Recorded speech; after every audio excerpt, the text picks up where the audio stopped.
was forced to seek to normalize ties with China, perhaps faster than what India may have thought, or at a pace that India and China may look at this as an opportunity to improve, ties between them that are mutually beneficial for the people of both the countries. As Prime Minister Narendra Modi put it, 1.4 billion people of India and 1.4 billion people of China, 2.8 billion people stand to benefit if India and China move forward and in an amicable way with peace at the borders. So this picture is indeed very, very powerful.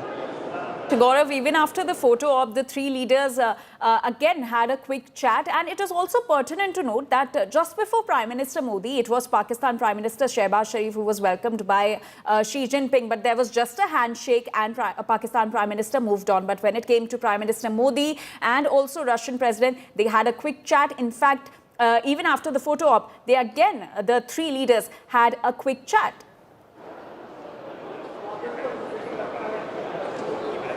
Because optics, it makes for very powerful optics when you have leaders of India, Russia and China on the same, in the same frame talking to each other. And this is a picture that, that actually will make the West very nervous, because for 25 years, the Western bloc had actually invested extensively in India, looking at India as a pivot to Asia, looking at India as a very effective counterbalance to expansionism in the region, and to ensure that the Indo-Pacific remains free for, sea lanes of communication remain free. However, with Donald Trump in the White House, all of that just went out of the window. Donald Trump follows a completely different thinking. For him, in a way, everyone just look at little signals that came. For him, from Indo-Pacific, it once again became Asia-Pacific. Whether it's Pete Hegseth or whether it's Caroline Levitt, the kind of terminology they were using, whether he'll come for the Quad Summit or not, it's still, there is uncertainty over this. So all of these are indications that President Trump is also looking at an independent deal of sorts with China. There are some who argue he's looking at a G2 model, which would be detrimental to America's long-term interests. But is there merit in many analysts arguing that President Trump thinks short-term gains and not long-term gains? He's built very differently, and that would it may be counterproductive for US in the long run, but he's only looking at short-term gains for himself and for his MAGA gang.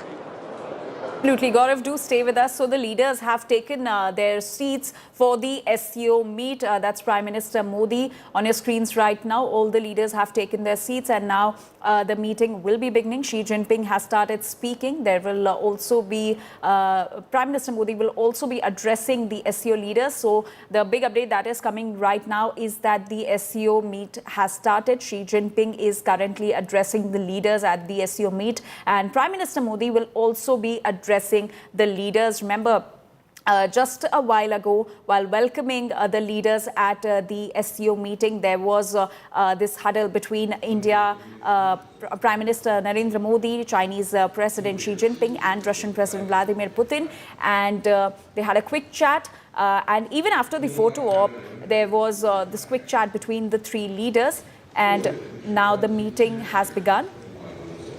Chinese President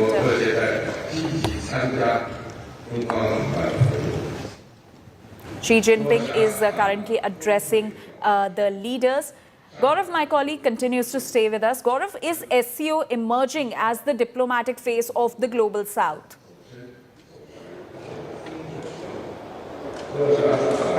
Well, it's one of the very important, and of course there is the United Nations. Right, and also Gaurav, what is the key agenda of this SCO meeting today?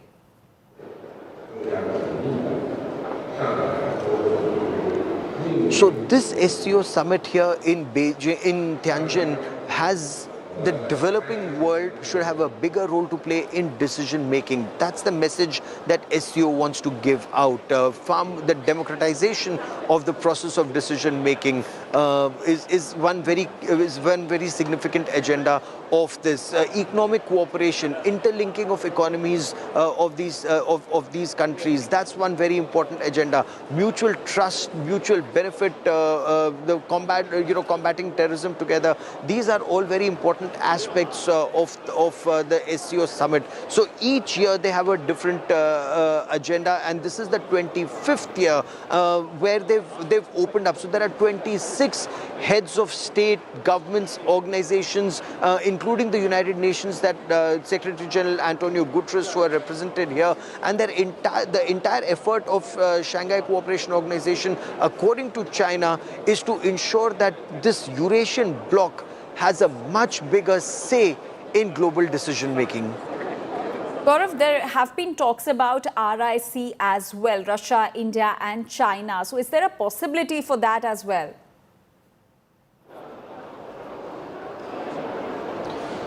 So Russia, India, China trilateral is something that Russia has been pushing very extensively. In fact, you've heard Sergei Lavrov, the Russian foreign minister, talk about it. You've had China that's also indicated that if the leaders of two of the world's most populous countries, developing countries, and a military superpower like Russia, if they come together, they will be a very formidable voice that the world will be forced to listen to. However, India, being one of the most powerful democracies in the world, wants to ensure that it remains multi-aligned and is not a part of any bloc per se. So, for example, if India is part of SCO, it's also a part of Quad, it's part of BRICS, it's part of the United Nations. So, India believes in remaining multi-aligned for the benefit of Indian people, and in whatever way possible, being the voice, or perhaps at times being the only voice that's acceptable to all.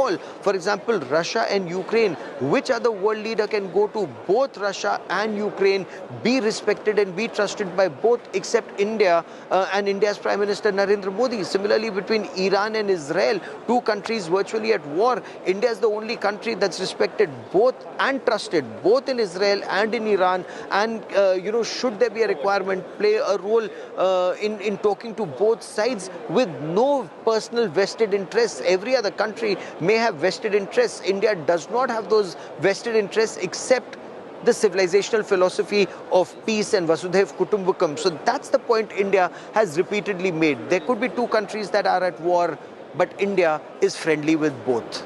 Yes. Gaurav, in fact, we've already witnessed the most powerful visuals from the SCO Summit. That is Prime Minister Modi conversing with Xi Jinping and Russian President Vladimir Putin. Those are the most powerful visuals that we are showing you on your screens right now. Is this a strong enough message to the West?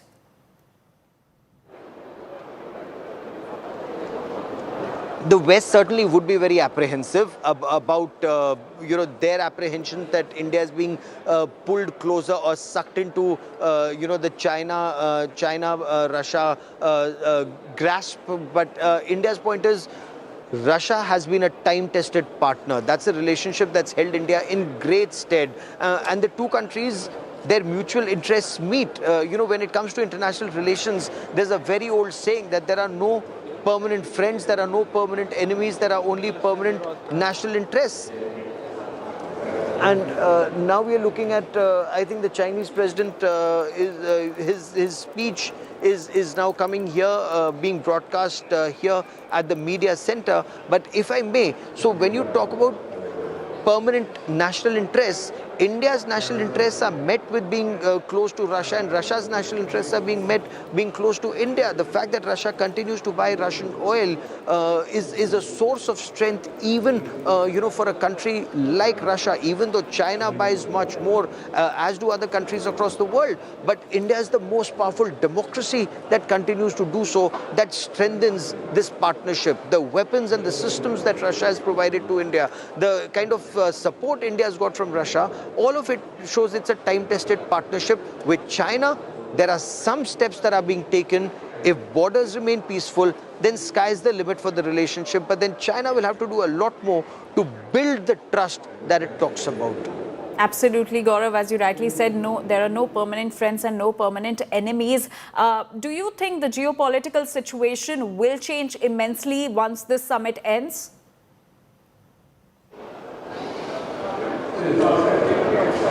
Not really.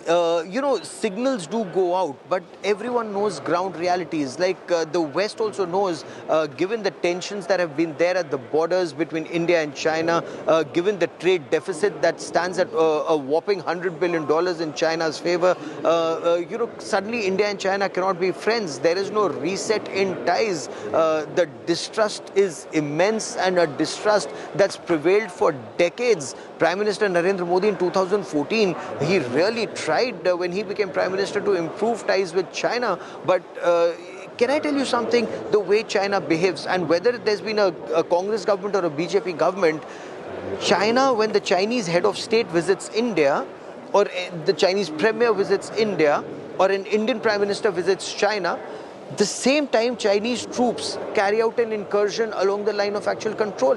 It may be Chumar at one time, it may be Depsang at another time, it may be somewhere in Arunachal Pradesh the third time, it may be in the northern parts of Sikkim the fourth time. It's the tactics that they play. So they send out conflicting signals. So you have very sweet words that come from China, and then you have incursions that are taking place. And it's gone on for decades, except post-Doklam in 2017 and Galwan in 2020, when you have more than 50,000 troops amassed there. Now India does not permit Chinese troops to come in. India is aggressively deployed. So that is the kind of strength China respects. If Absolutely. you're strong, China will respect you. If you're able to get that message across to China, then you're in a safer place, and that's exactly what India is doing. Remain strong on the borders and then try and improve economic ties. At the same time, seek greater access to Chinese markets. That's something that China needs to do. India has come to this forum, the SCO, with a clean hand. Will China reciprocate? Will India get greater access to Chinese markets, whether it's our pharmaceuticals, whether it's our agricultural products, whether it's our IT sector? If that were to happen, you would know there is, this thaw will lead to a reset. If not, it'll be more of the same and perhaps one more false start. In fact, Gaurav, that has been the question that has been on everybody's mind after the bilateral that was held between India and China. In fact, if we recall, just less than a year after Xi Jinping visited India, he visited Tamil Nadu in 2019, and in 2020, we saw the clashes at Galwan Valley. So it is very difficult. People are still having their own set of questions in their mind, even after the reaffirmations and the claims that have been made by China in yesterday's meeting.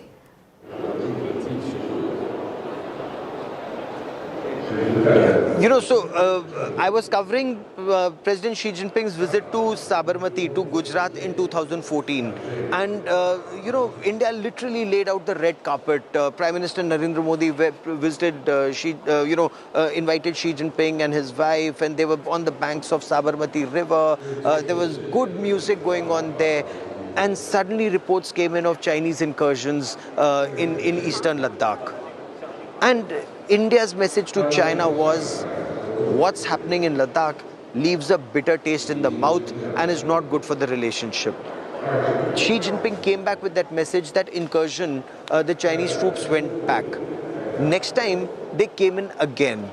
Then 2017, Doklam happened, when India physically stopped Chinese road building in Bhutanese territory. But that was detrimental to India's security near the Chicken's Neck area. It led to the Wuhan process. For 73 days, there was a standoff. But after 73 days, the Wuhan process started. And we thought actually things are improving after Wuhan, because the conversation was about the Wuhan spirit, and 1 year we meet in China, 1 year we'll meet in India. Then 2019, Chinese president came to Mahabalipuram. I was again covering the Mahabalipuram, meet. And again, there was so much positivity in the air, which was followed by Galwan and Chinese actions all along the line of actual control in eastern Ladakh. Since then, all the confidence building measures that had been put in place, whether 2006, whether it was 2013, the Border Defense Cooperation Agreement, the 1993 agreement, the 1996 agreements, all those agreements were thrown out of the window. And for the first time, you had lives lost, 20 on the Indian side, 5 confirmed by China on their side, including their commanding officer, 44 according to Russian agency TASS, the losses on the Chinese side. But after that, the gloves were off. And after that, Soldiers were in eyeball to eyeball, tanks were so close to each other, and then India mounted a QPQ or a quid pro quo operation occupying the Kailash Hills. Our territory, our side, but India dominated the Chinese Moldo garrison. And that is when China, India was ahead of what the army describes as its OODA loop, where you observe, orient, decide, and then act. So army was on top of the Chinese OODA loop, and China was forced to pull back. And that is when the world actually saw China militarily pull back in a situation. The tense standoff continued.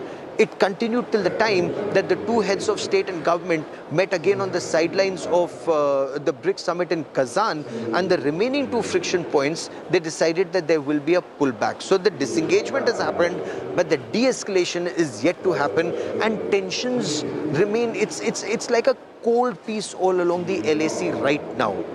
Will that cold peace lead to the Chinese troops thinning out and the Indian troops subsequently thinning out? De-escalation would mean equal and mutual deployment for security, which means the Chinese troops will have to pull back further. They have better infrastructure. Tibet is a plateau. They can move faster towards the LAC. India takes more time, so Indian forces will have to be a little ahead. But that verifiable, equal and mutual security guarantees will have to be put in place. Then that de-escalation takes place. De-induction, I do not think, given the level of mistrust between the two sides, there will be de-induction of troops. Maybe some troops can go back to their peacetime locations, but deployment will be far more intensive all along the LAC throughout. From eastern Ladakh all the way up to Arunachal Pradesh through the middle sector. There are low-hanging fruit, but again, will that trust be built? We see sweet words from China.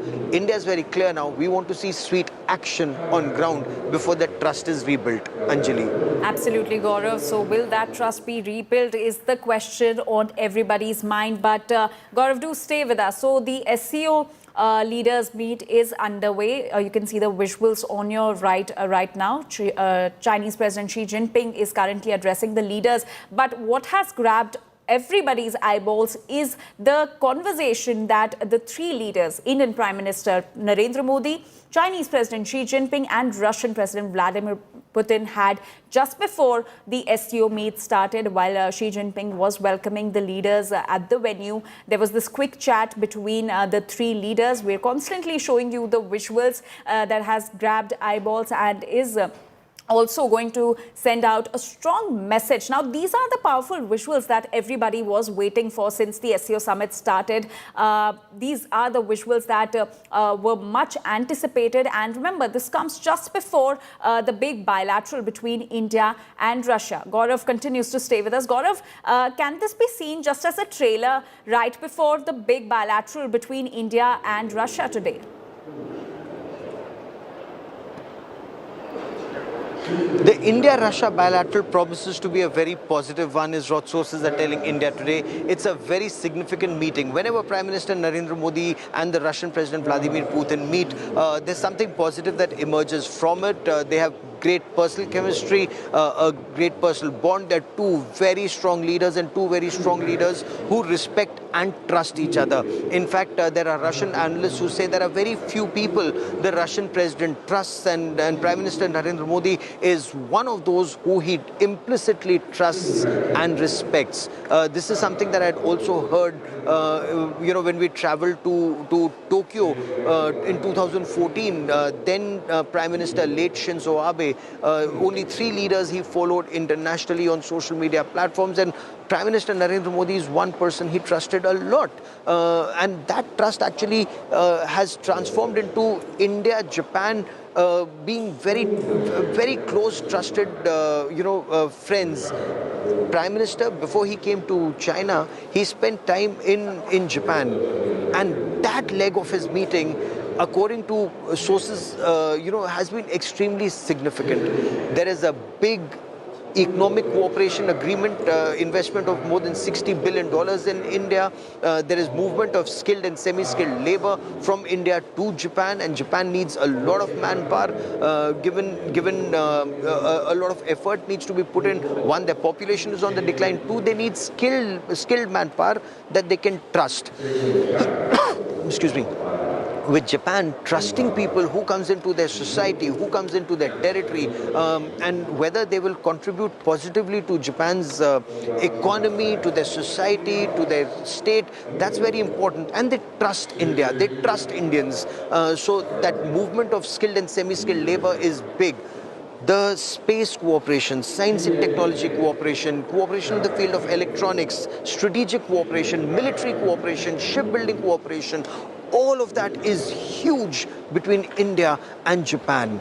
The Prime Minister going to Japan and then coming to China sends out another message at a strategic level. So overall, when you see India's diplomacy, and India is playing this its cards very effectively to ensure, one, we do not want to alienate the West. The ball is in America's court. India has a bilateral trade agreement already in place with the United Kingdom. It's in the works with the European Union. Bilateral trade agreements and free trade agreements in the works with the Gulf countries, with several countries in other parts of the world, integrating closely with ASEAN. So if you integrating also with South American countries. So if you notice overall, apart from BRICS and SCO, bilateral trade agreements and multilateral trade agreements, India is moving forward at a very rapid pace. Wanted to move as rapidly with the United States of America, but the ball is in their court. But multilaterally, if you see, India is integrating itself very effectively to the world to ensure that our economy continues to grow, to enable us to become the third largest economy between 2027 and 2030, and amongst the largest economies in the world in the next 5 to 10 years. Absolutely, Gaurav. And if you talk about the bilateral between India and Russia today, can Modi and Putin, chart out a stronger roadmap for defense and energy cooperation, and how significant will be that given the current situation?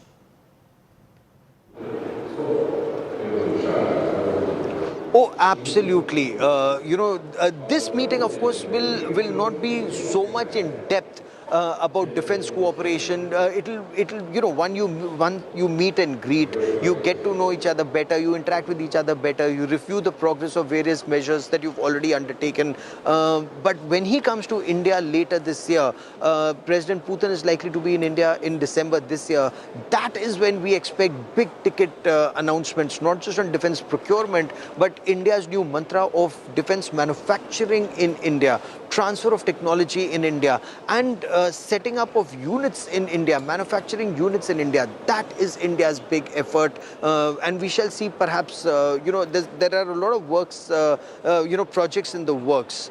Remember, Russia is the only country which has given us technology and technological cooperation and a nuclear-powered submarine. Nobody in the world has done that in the past. So do appreciate that when you boast of being able to operate a nuclear-powered submarine, that's a very big signal. And that's happened because India and Russia trust each other implicitly. INS Chakra, your own nuclear submarines, Arihant, Arighat, indigenous technology, but Russian cooperation. That's not all. The Su-30 MKIs that played a very significant role even during Operation Sindoor, Su-30 MKIs, air dominance fighters, and your BrahMos supersonic cruise missiles, a Russia-India partnership now manufactured in India and from India exported to other countries, including countries in the ASEAN region. Again, a very big partnership and a very significant partnership. So this is where India-Russia partnership has held India in good stead through the 1970s. When the American 7th Fleet came into the Indian Ocean, the Russians also had their fleet in the Indian Ocean to tell the Americans that there's a message, Russia stands with India. There was a mutual security cooperation agreement that time in place. That's point one. Point two, do keep in mind, India was able to defeat Pakistan, split Pakistan into two. Bangladesh was born, but subsequently, India-Russia cooperation, even when you look at the Kargil War of 1999, the T-90 tanks that India now has, the T-90 tanks, some were removed from Russian inventory and sent to India. That's held India in good stead. So Russia-India partnership is something that's held India in great stead. And perhaps this partnership, from oil to defense to strategic cooperation to exploration of oil, to technology. Recently when I was reporting from Russia, Russia wanted more cooperation not just in the field of IT, but also in healthcare and medicine, and not just allopathic medicine, but there was exploration of whether Ayurvedic medicine and Indian traditional medicines can play a bigger role in Russia, and especially in the Russian Far East. Oil exploration, joint exploration of oil, many aspects and layers of this partnership that are being explored and being taken forward right now. Absolutely, Gaurav, as you were mentioning about the oil. So could discounted Russian crude remain India's energy lifeline despite the tariff hurdles by the United States?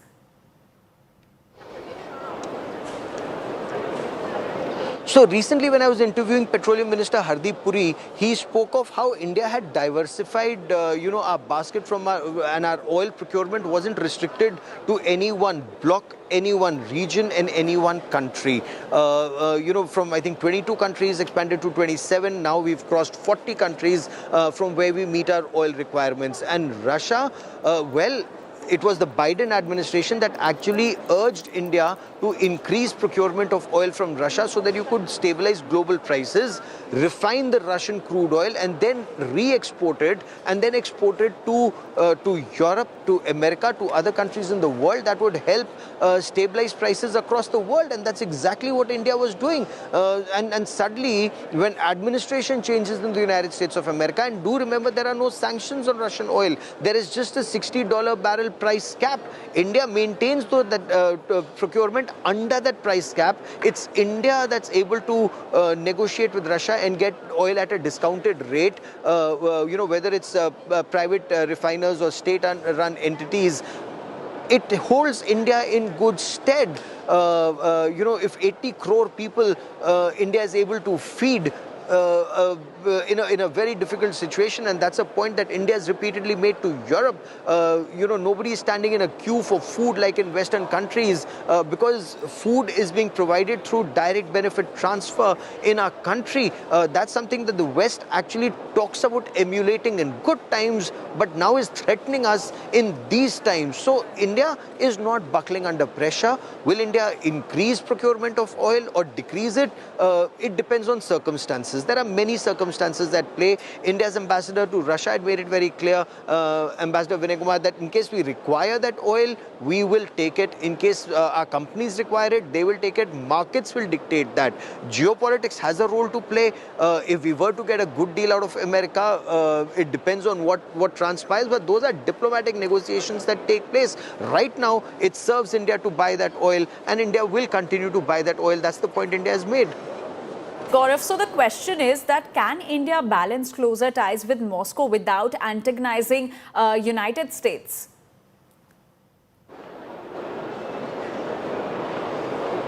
That's a choice for the United States to make. Our relationship with the United States is not incumbent on our relationship with Russia.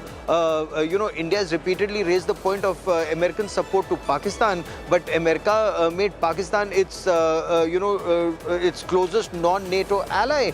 America continued to give F-16 fighter jets to Pakistan and upgraded those F-16 fighter jets. They turned a blind eye to Pakistan's support to radical Islamist terror. So this is something that India has lived with. It's a complex world. There are no best friends, and as the External Affairs Minister put it, you cannot say kutti today and we are friends tomorrow. That's not the way international relations work. You just try to see how best and how many of your common interests meet. When your common interests meet, you're aligned. When your interests don't meet, you distance yourself from those aspects of a relationship. And that's the point. India is not a part of the Western Bloc. India is not a part of the Eastern Bloc either. So India is not part of any bloc. It's a member of multiple groupings because it holds India in good stead to be member of multiple groupings. Now, multi-alignment, the West may see it as black and white, that you're either behind the Iron Curtain or you're a part of the Western Bloc. But that's not the way things work in this ever-changing global dynamics. Why would we want to become subservient to the Americans or play second fiddle to the Americans when we're the world's fourth largest economy? So, if there are hardships, yes, we will have to face those hardships. I was speaking to a senior diplomat who said, look, our rise to the top will not be aided by anyone. We will have to fight for our place under the sun, and we will have to take risks. That's exactly what we are doing. Those risks have held us in good stead so far. There may be trouble, there may be issues, but ultimately our effort is to come out on top. Absolutely, Gaurav, do stay with us. So Prime Minister Narendra Modi has also now posted the pictures of the meeting, the quick conversation that the three leaders had just before the SCO meet started. Prime Minister Modi has posted on social media platform X saying that interactions in Tianjin continue, exchanging perspectives with President Putin and President Xi during the SCO Summit. This is what Narendra Modi has posted on social media platform. In fact, he has also posted pictures of him meeting President Putin. They also hugged each other. There was also this handshake between the two leaders, and Prime Minister Modi has written that it's always a delight to meet President Putin. Now, remember, this post comes just right before the big bilateral that is all set to take place in just a while from now. But ahead of that and ahead of the SCO meet, there were these powerful visuals coming from Tianjin of the three leaders, Russia, India, China, the three leaders of these countries meeting each other, laughing with each other. Prime Minister Modi has posted that interactions in Tianjin continue, exchanging perspectives with President Putin and President Xi during the SCO Summit. In fact, he has also posted pictures with President Putin, saying that it's always a delight to meet President Putin. And in the visuals, Prime Minister Modi is hugging President Putin. And in fact, there's also this handshake between the two leaders. Gaurav continues to stay with us. Gaurav, Prime Minister Modi himself posting about the visuals. We have been talking since morning, the powerful visuals of the three leaders exchanging views, exchanging perspectives, having a laugh together. Prime Minister Modi says that it's always a delight to meet President Putin and also Xi Jinping.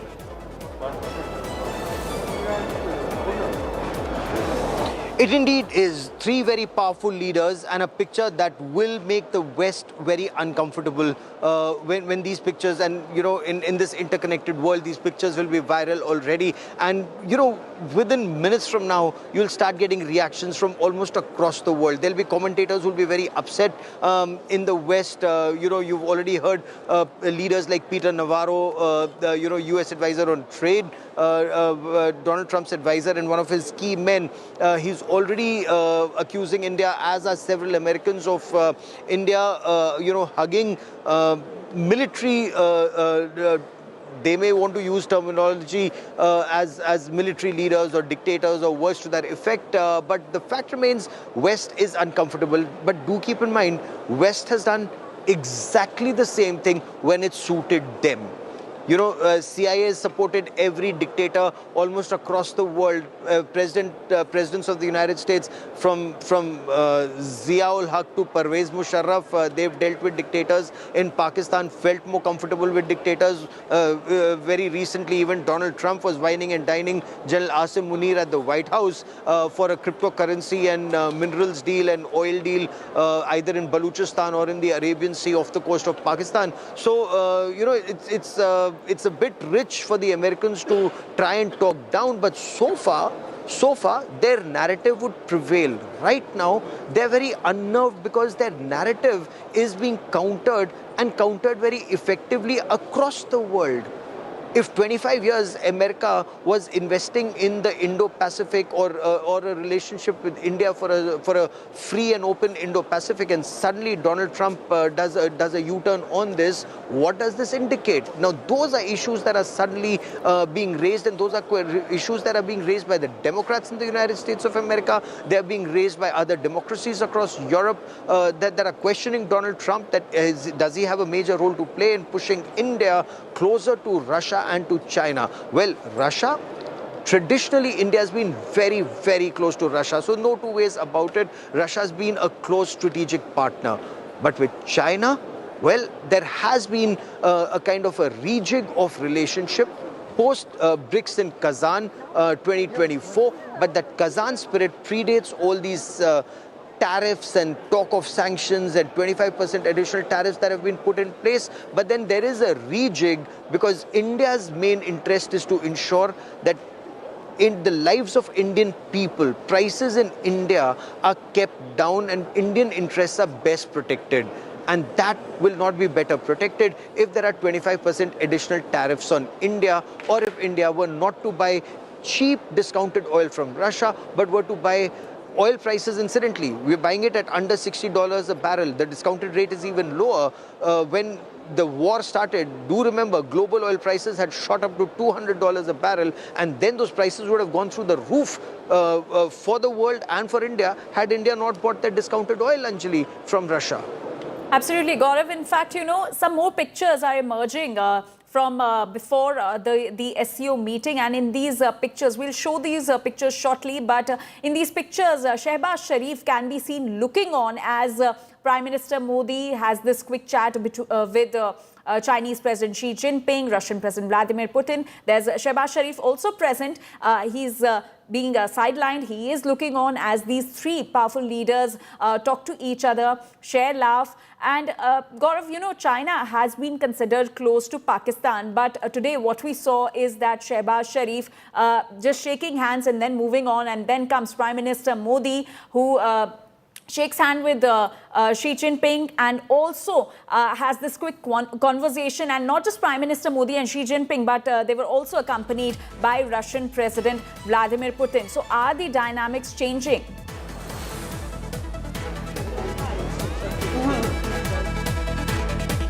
Do not have the audio just as yet, but Prime Minister Narendra Modi is speaking right now at the Shanghai Cooperation Organization, giving India's stance. You look at those pictures in the media center. We are yet to get an audio link of this conversation. We shall get it shortly, the Prime Minister, you hear him speak. In just a moment, we will also have the audio link. And this is extremely significant right now. Why is this significant? Because what is it that India carries to this table? The message for the global south, the message for the developing world. That is Prime Minister Narendra Modi speaking. With him is the additional secretary for Asia just behind him. And of course, Mr. Hiren Joshi, the Prime Minister's media advisor, just behind the Prime Minister in this meeting. You have the National Security Advisor also there. So if you look at the stage right behind me, I mean, just look at that stage. You have the members of the Shanghai Cooperation Organization and the heads of state in the inner circle. In the outer circle, you have those who've been invited for this summit, and you have 10 international organizations that are represented here, including the United Nations. So the effort of President Xi Jinping in Tianjin is to show how powerful Shanghai Cooperation Organization is as an important grouping. It's a grouping that represents not just the most populous countries in the world, India and China, most powerful countries, superpowers like Russia, but this is a very powerful Eurasian bloc that's represented on stage, and the Prime Minister is currently speaking at the Shanghai Cooperation Organization. The audio link, of course, we shall have shortly, but I think you, Anjali, as soon as China releases these images, you shall have that audio and video in the studio, Anjali. Right, Gaurav. So Prime Minister Modi is addressing the plenary session of the Shanghai Cooperation Organization. Currently, he is addressing the SCO leaders. We'll shortly get you the audio of the address as well. But Gaurav, as we were discussing about the powerful visuals of the three leaders, Russian President Vladimir Putin, Prime Minister Narendra Modi along with Xi Jinping, there's also now visuals emerging of Shehbaz Sharif staring on the leaders as these three leaders converse with each other. And as it is a known fact that China has been close to Pakistan, but now looking at the visuals that came today, can we say that the dynamics are now changing?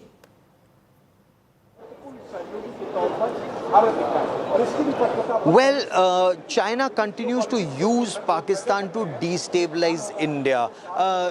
Every country wants to ensure that the other country does not rise and does not rise rapidly. To stall India's rise, China talks of a multipolar world, but it does not talk of a multipolar Asia. And to stall India's rise, it uses Pakistan to stem India's rise, whether it's through terrorism, radical Islamist terrorism, or bleed India through more ways than one, to have the army deployed, all along the line of control. When Pakistan failed to do so, China then did something at the LAC again, but that's also bleeding China. And perhaps after 5 years of Galwan deployment, China has realized that militarily as India grows stronger, economically as India grows stronger, Pakistan cannot stall India's rise anymore. And Operation Sindoor was one big message when India slammed Pakistan.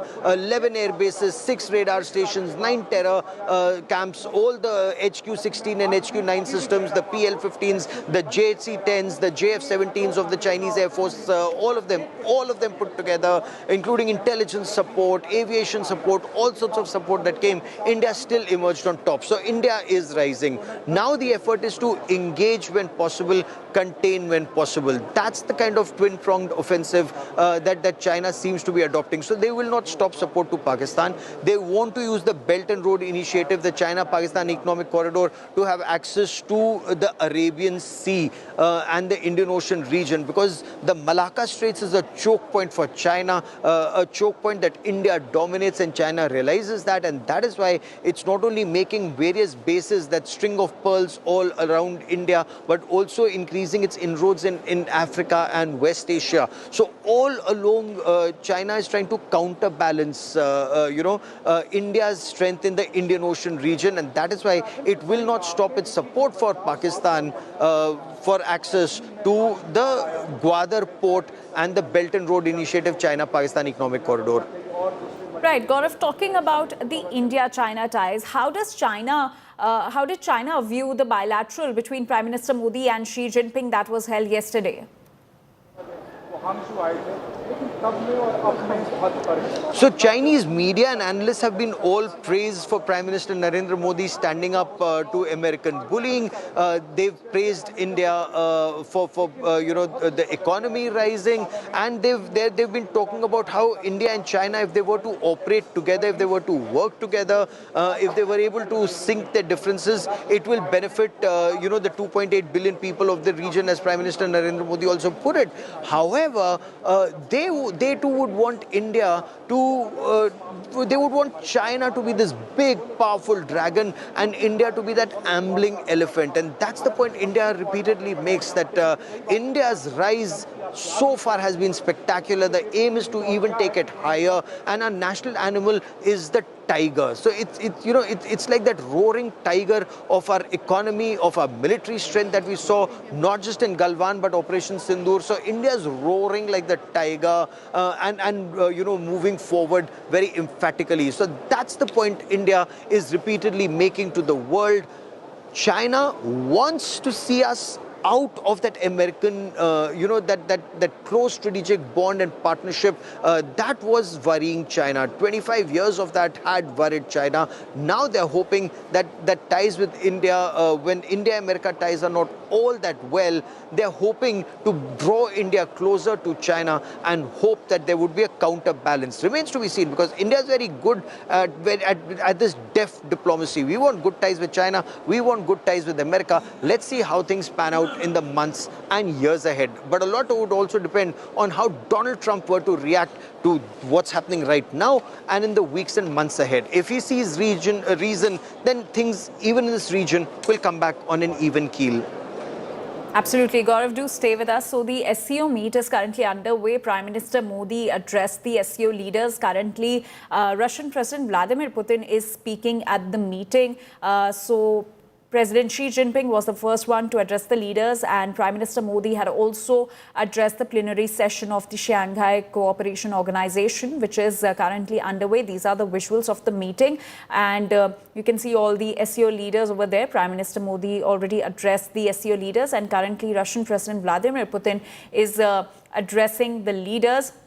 But what has grabbed everybody's eyeballs is the visuals that came right before the meeting started, which are currently on your screens right now. It is Prime Minister Modi with Vladimir Putin and also Chinese President Xi Jinping welcoming the two leaders at the meeting venue when they had this quick conversation. These are the visuals on your screens right now, and these are the powerful visuals that everybody has been waiting for since the SCO Summit began. This is the troika that we have been talking about: Russia, India, China, the three powerful leaders together. Now, it is also pertinent to note that there are another set of visuals of Pakistan Prime Minister Shehbaz Sharif also being present at the venue, right at this spot where these three leaders were having a quick chat. And he stared on the leaders. As you can see in the visuals, he's standing at the back, seeing Prime Minister Modi with Vladimir Putin. So indeed, a strong message to Pakistan as well as the West also. Gaurav continues to stay with us. Gaurav, we're just an hour away from the much anticipated bilateral between India and Russia. What all is on the agenda? What are the key issues that will be discussed in this meeting?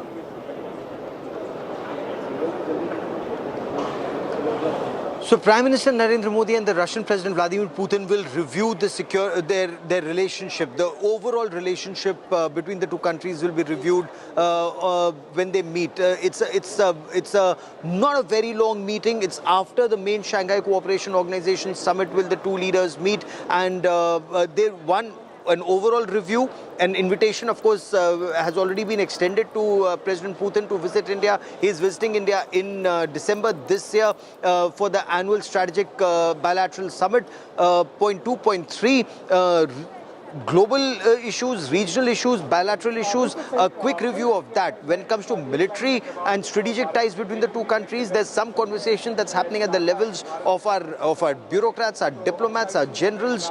It will gradually be escalated, and perhaps when President Putin comes, we will have an agreement on certain defense procurement and high-tech defense procurement. Not just procurement of military technology, but transfer of technology, manufacture in India with full, Make in India, including from what sources are telling India today. The conversation is on even intellectual property rights for manufacture coming to India in certain aspects, so that we can manufacture and then export. So joint manufacture, quite like the BrahMos supersonic cruise missile, co-developed by India and Russia, funded by India, but manufactured in India and then exported to a third country.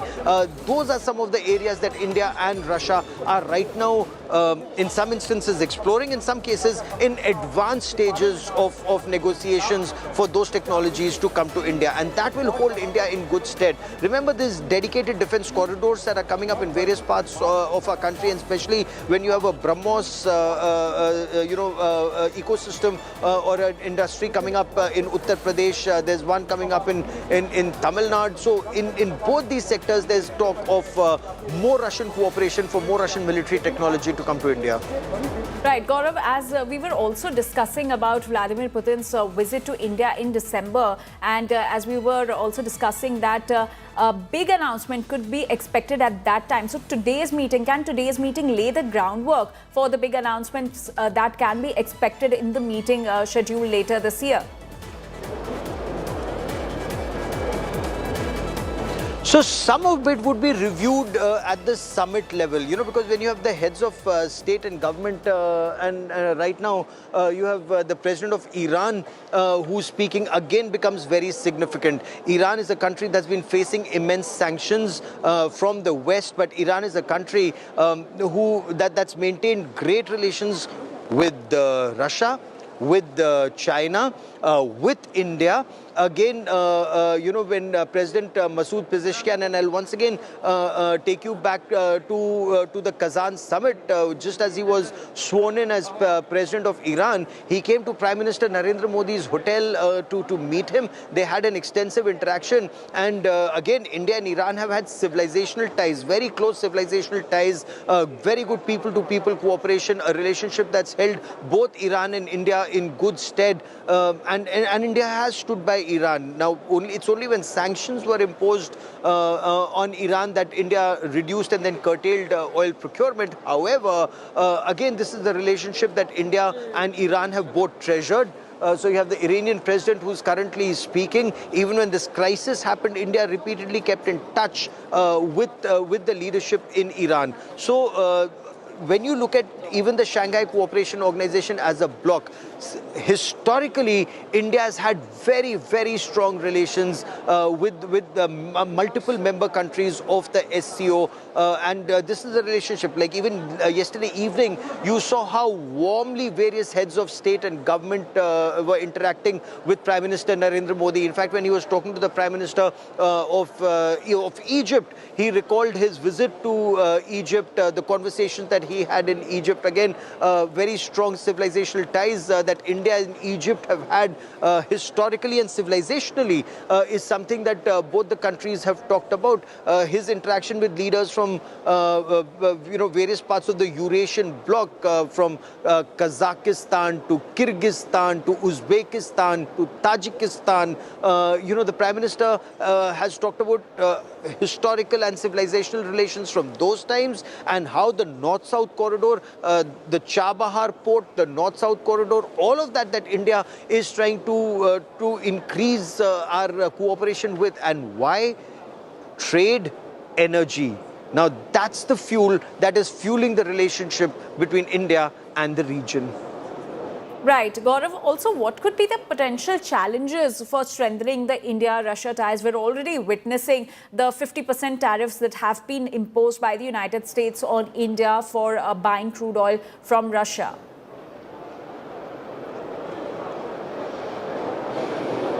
The challenges will be immense. There are no doubts about it, and no two ways about it. Tariffs already stand at 50%. There's an apprehension it could be increased further. There is an apprehension, and there are elements within that MAGA bloc that are talking about putting sanctions on India-America people-to-people contact, in terms of putting restrictions on the 70,000 plus H-1B visas, which some in America are now trying to call a scam. So far, these are political voices. These are voices of some congressmen, and not coming from the State Department. But God forbid, should they come from the State Department, should they come from elements in and around the White House, then there would be reason to be concerned. And perhaps that's one reason that all these pressure tactics that America is mounting. Ultimately, America also realizes that you can push India up to a point and not beyond, unless America wants to completely throw out 25 years of investment in this partnership out the window and not care about this. Because there were many voices in India that have traditionally been very suspicious of the United States of America. I mean, if I take you back to the era of the 70s that you read about, that anyone who you didn't like would be branded as CIA agent, and people would be seen as either CIA agents or KGB agents, and that's the way politics also used to be run in that era. But then beyond that, during the 71 war, the kind of language then President Nixon and Henry Kissinger has written about it, used against then Prime Minister of India Indira Gandhi, the kind of threats that America issued to India, and yet India went and split Pakistan into two and Bangladesh was born. But the relationship with America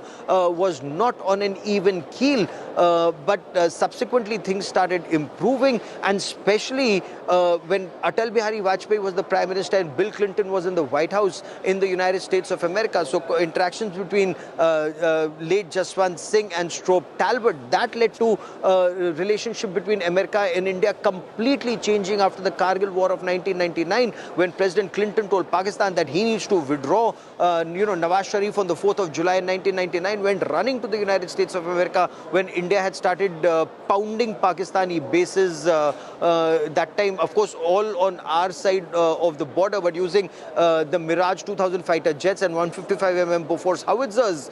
Pakistan wanted a ceasefire, but Bill Clinton said, no, you need to go back. And then the relationship started improving. Then between Dr. Manmohan Singh and George Bush Jr., you had NSSP, or the next step in strategic partnership, and then the civil nuclear agreement between them. Then it started improving. After 10 years of Dr. Manmohan Singh, the past 11 years of Narendra Modi as Prime Minister. So whether it's the Obama administration, the Biden administration, the Trump one administration, it just kept going up. The trajectory kept rising, except in Trump 2.0 when it's going downhill. And this is where India has done everything to ensure you can arrest the decline. Now the ball is in America's court if Trump wants to arrest the decline or let it slide further. Right. Gaurav, in fact, India is not the only nation that is facing the wrath from United States. In fact, United States has also threatened China of imposing high tariffs, although they have got an extension. But can it be said that it is indeed the United States that has brought India and China closer to each other?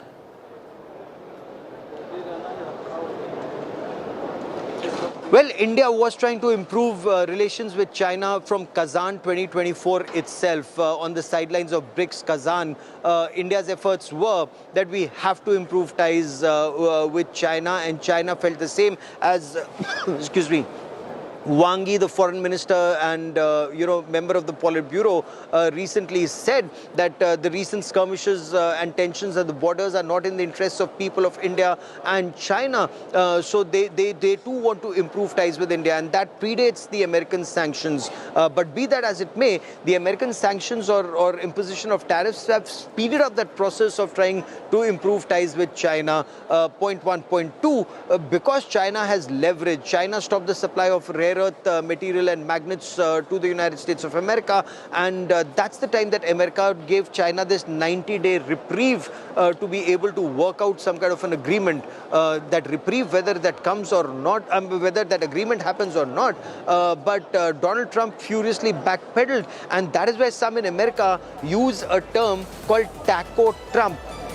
Trump always chickens out. That's taco Trump. Ultimately, if you stare Trump down, he does chicken out. That's been the way he functions. Will that happen in this case, or does he think that China is an $18 trillion economy, so a $30 trillion economy cannot take on an $18 trillion economy, where America is very dependent on China and not half as dependent on India?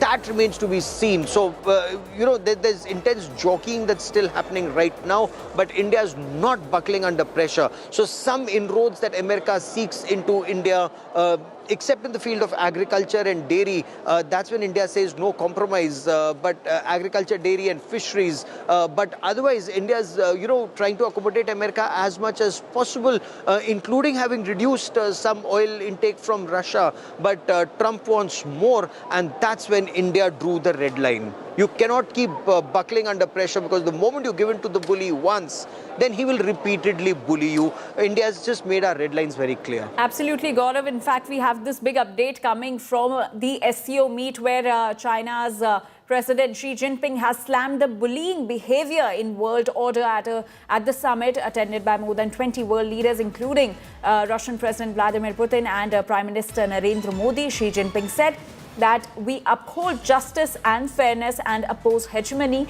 and power politics. The global situation remains volatile and turbulent. Gaurav, as we were discussing about the tariff threats that China has been getting from United States, in fact, tariff has already been imposed on India, 50% tariffs. Now the statement being made by Xi Jinping slamming the bullying behavior.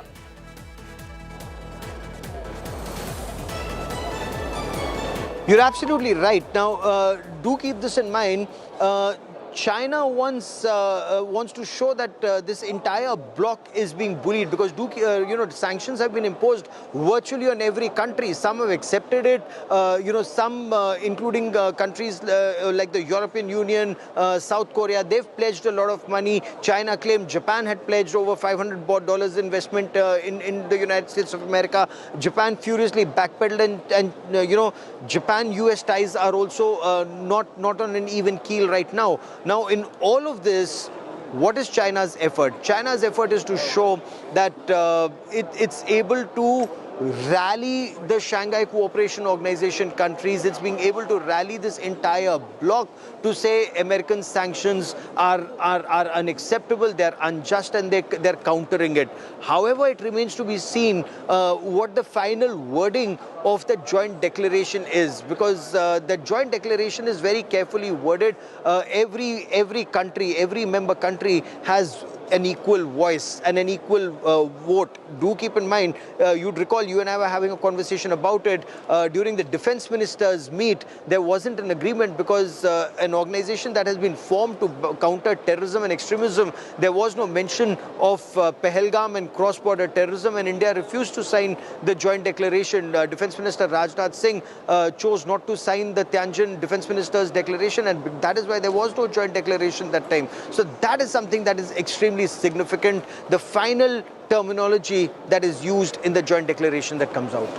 Absolutely, Gaurav. Thank you for those details and for all those updates. In fact, we'll keep coming back to you for more updates from Tianjin on the SCO meet, as well as the big bilateral that everybody is anticipating between India and Russia. But the update that is coming in at the moment is that Chinese President Xi Jinping has slammed the bullying behavior in world order, particularly aiming at the tariff imposition by the United States. And with that, we're now slipping into a very short break. We'll be right back with all the updates from Tianjin. Stay with us.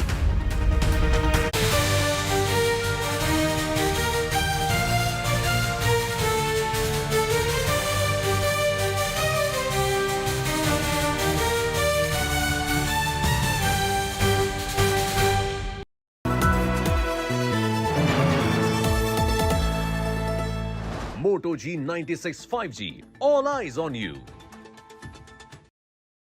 I choose a world where we dream, and the limit is the sky. And this world is my home where I'm living my best. Mindfully crafted home decor fabrics. Sansar, a de-decor brand. Live consciously.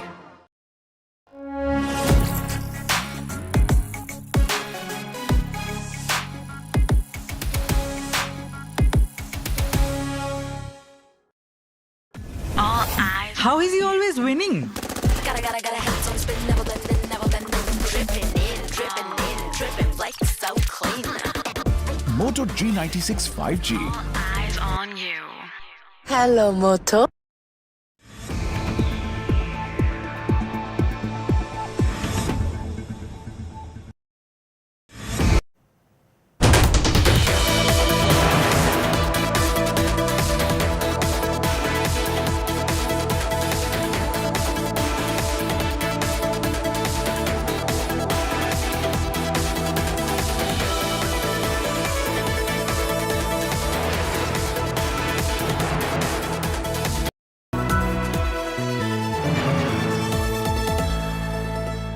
Moto G96 5G. All eyes on you.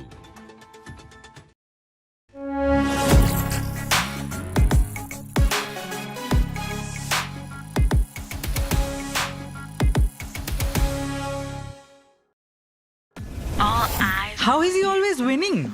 Gotta have some spin, never bend,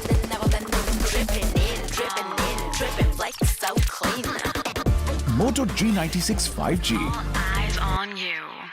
Hello, Moto. Moto G96 5G. All eyes on you. Hi, here are the top headlines. Presented by Motorola.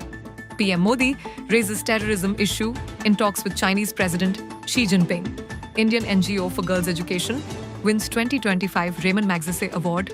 ED raids Odisha mining tycoon in a rupees 1396 crore bank fraud case.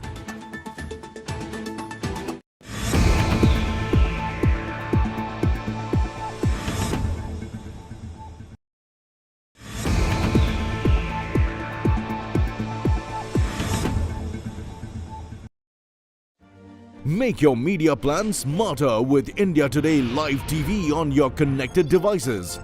Amplify your brand with 100 million smart internet viewers. To advertise, mail us at sales@aajtak.com.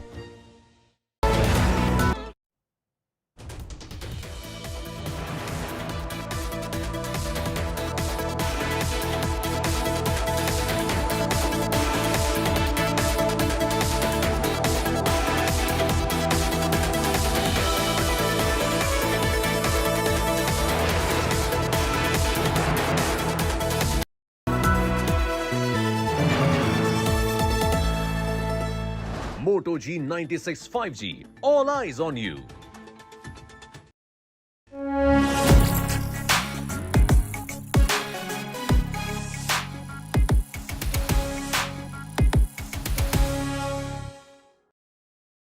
All eyes. How is he always winning?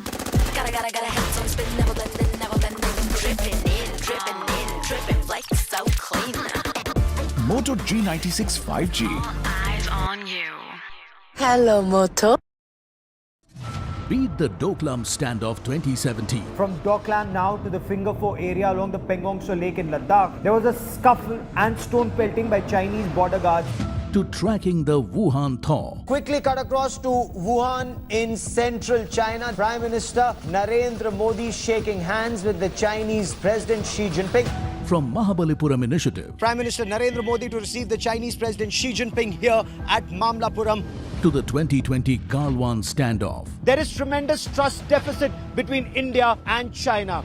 And the Kazan handshake. The BRICS body paving the way for a better future for multilateralism. Gaurav Sawant gets you every development from ground zero. Gaurav Sawant reports on Modi-Xi Summit only on India Today.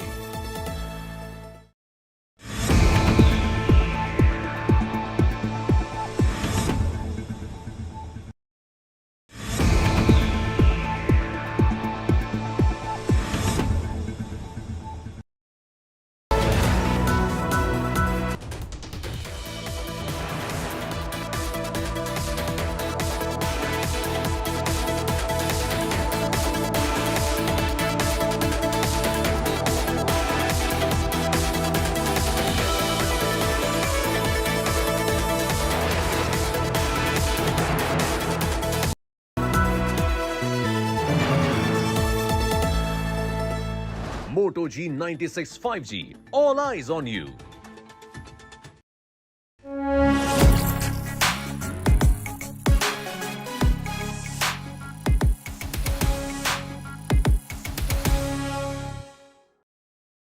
All eyes. How is he always winning? Gotta have some spin, never bending. Dripping like so clean. Moto G96 5G. All eyes on you. Hello, Moto.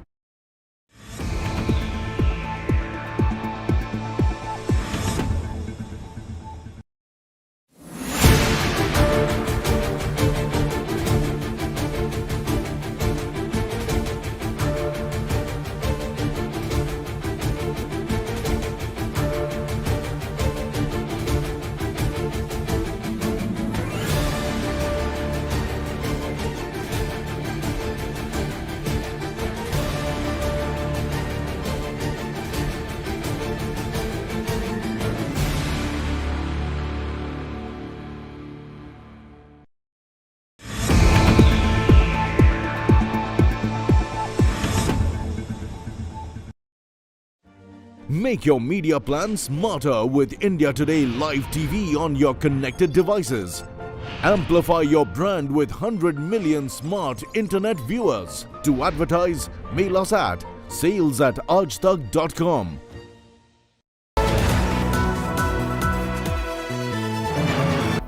The bold look of Kohler.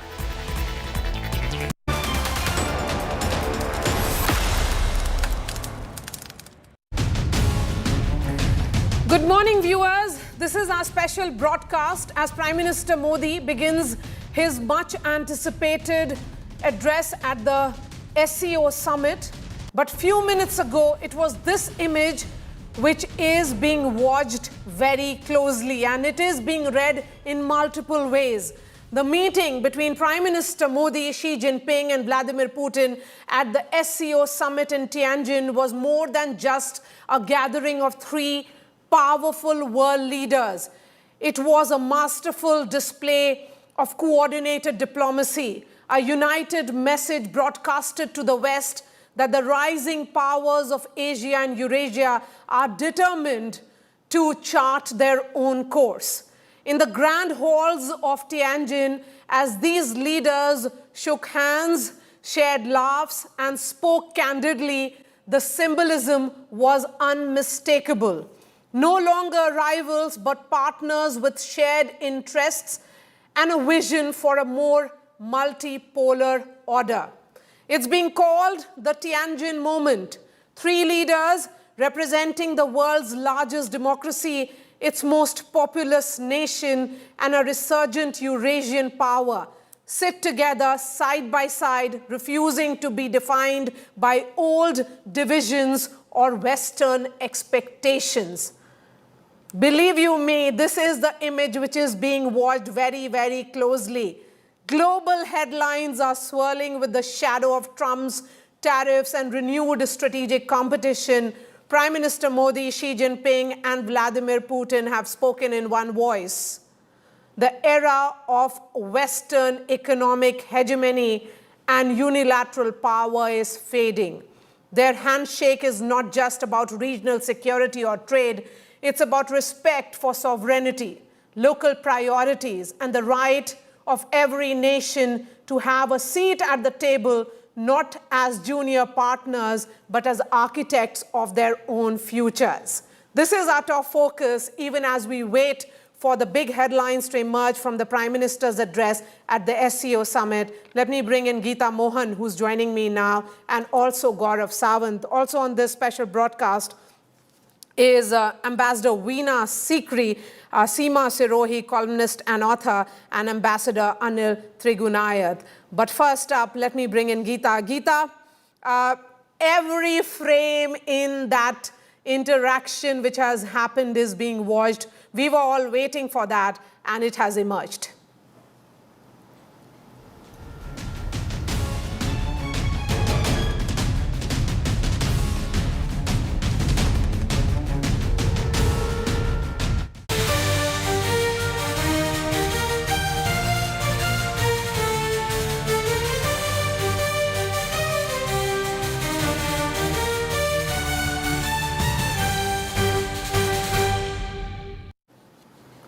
But first up, there's a piece of breaking news that's coming in now. China's Xi Jinping has slammed bullying behavior in world order at the summit, which has been attended by 20 world leaders, including Vladimir Putin and Prime Minister Modi. Xi Jinping has said, "We uphold justice and fairness and oppose hegemony and power politics." He has gone on to say that this is not about rivals, we are partners. That is the big message that is coming in from Xi Jinping with his equation with India. India and China sending that message that this is about looking for convergences, that this is about not looking at their equation from the third lens.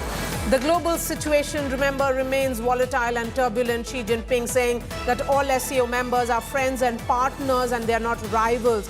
Xi Jinping has called for the creation of an SCO development bank as soon as possible. I think that's going to be the big takeaway from this summit, one of the possible outcomes of this summit, where the host nation, that is China, has called for the creation of a development bank as soon as possible, along with a new center to address security challenges. The combined economies, remember, of the SCO countries are nearing $30 trillion, with the organization's global economic influence growing. So the big message, I would say, is going to be about multiple messaging which has emerged. Ambassador Anil Trigunayath is with us. Ambassador Trigunayath, would you say that the big takeaway this morning would be of these, power leaders having that conversation, of course, a bit of a laugh, but handshake? Indeed, I think this is the RIC movement, you can call it, which a lot of people have been talking about, whether the three leaders can come together in a sort of a summit, even though it is the pull aside. But I think it is very significant, especially in the context of Prime Minister Modi's visit this time to China, and yesterday's bilateral that was very clear, cogent, succinct, and I would say very candid. In which the red lines of both sides were very clearly identified that we need to work together. And that was the thing. Vital partnership is what is important. As far as Russia is concerned, it has always been a time-tested, a trusted partner. Russia's interest has always been that the differences between India and China should be minimized. to a greater extent, and they have also worked towards that. And I think that it is an important meeting, and especially that Shanghai Cooperation Organization has to address the realities and challenges that are confronting today's world, which is highly turbulent. But at the same time, in my view, overall, while we will continue to see a lot of talks and changes that will take place, in whether it's creation of alternate institutions like Shanghai Bank or like BRICS and others are eventually going to have some kind of overlapping in these organizational structures. What I think is most important is that the countries have to be extremely serious about one of the biggest challenges that faces India and the world, and that is terrorism. I mean, there can't be any duplicity, there can't be anything obfuscation of that. And that should come through, I hope, in the leader's statement. It comes out very clearly. And that would really put some of our concerns at rest. As far as bilateral relationship, I believe is now going to move on. We have $100 billion difference trade deficit with China, roughly about that. And we have our trade with USA for about 85%. So our $40 billion trade is going to be impacted by the Trump tariffs. And if China, Russia, and other countries start importing more from India, I think we'll be able to absorb the hit very quickly. Would you say, Ambassador Trigunayat, that this messaging is about an alternative? That these three, power centers are now taking on the hegemony of the West. Will the West be seeing it this way? Will the Trump administration be reading it this way?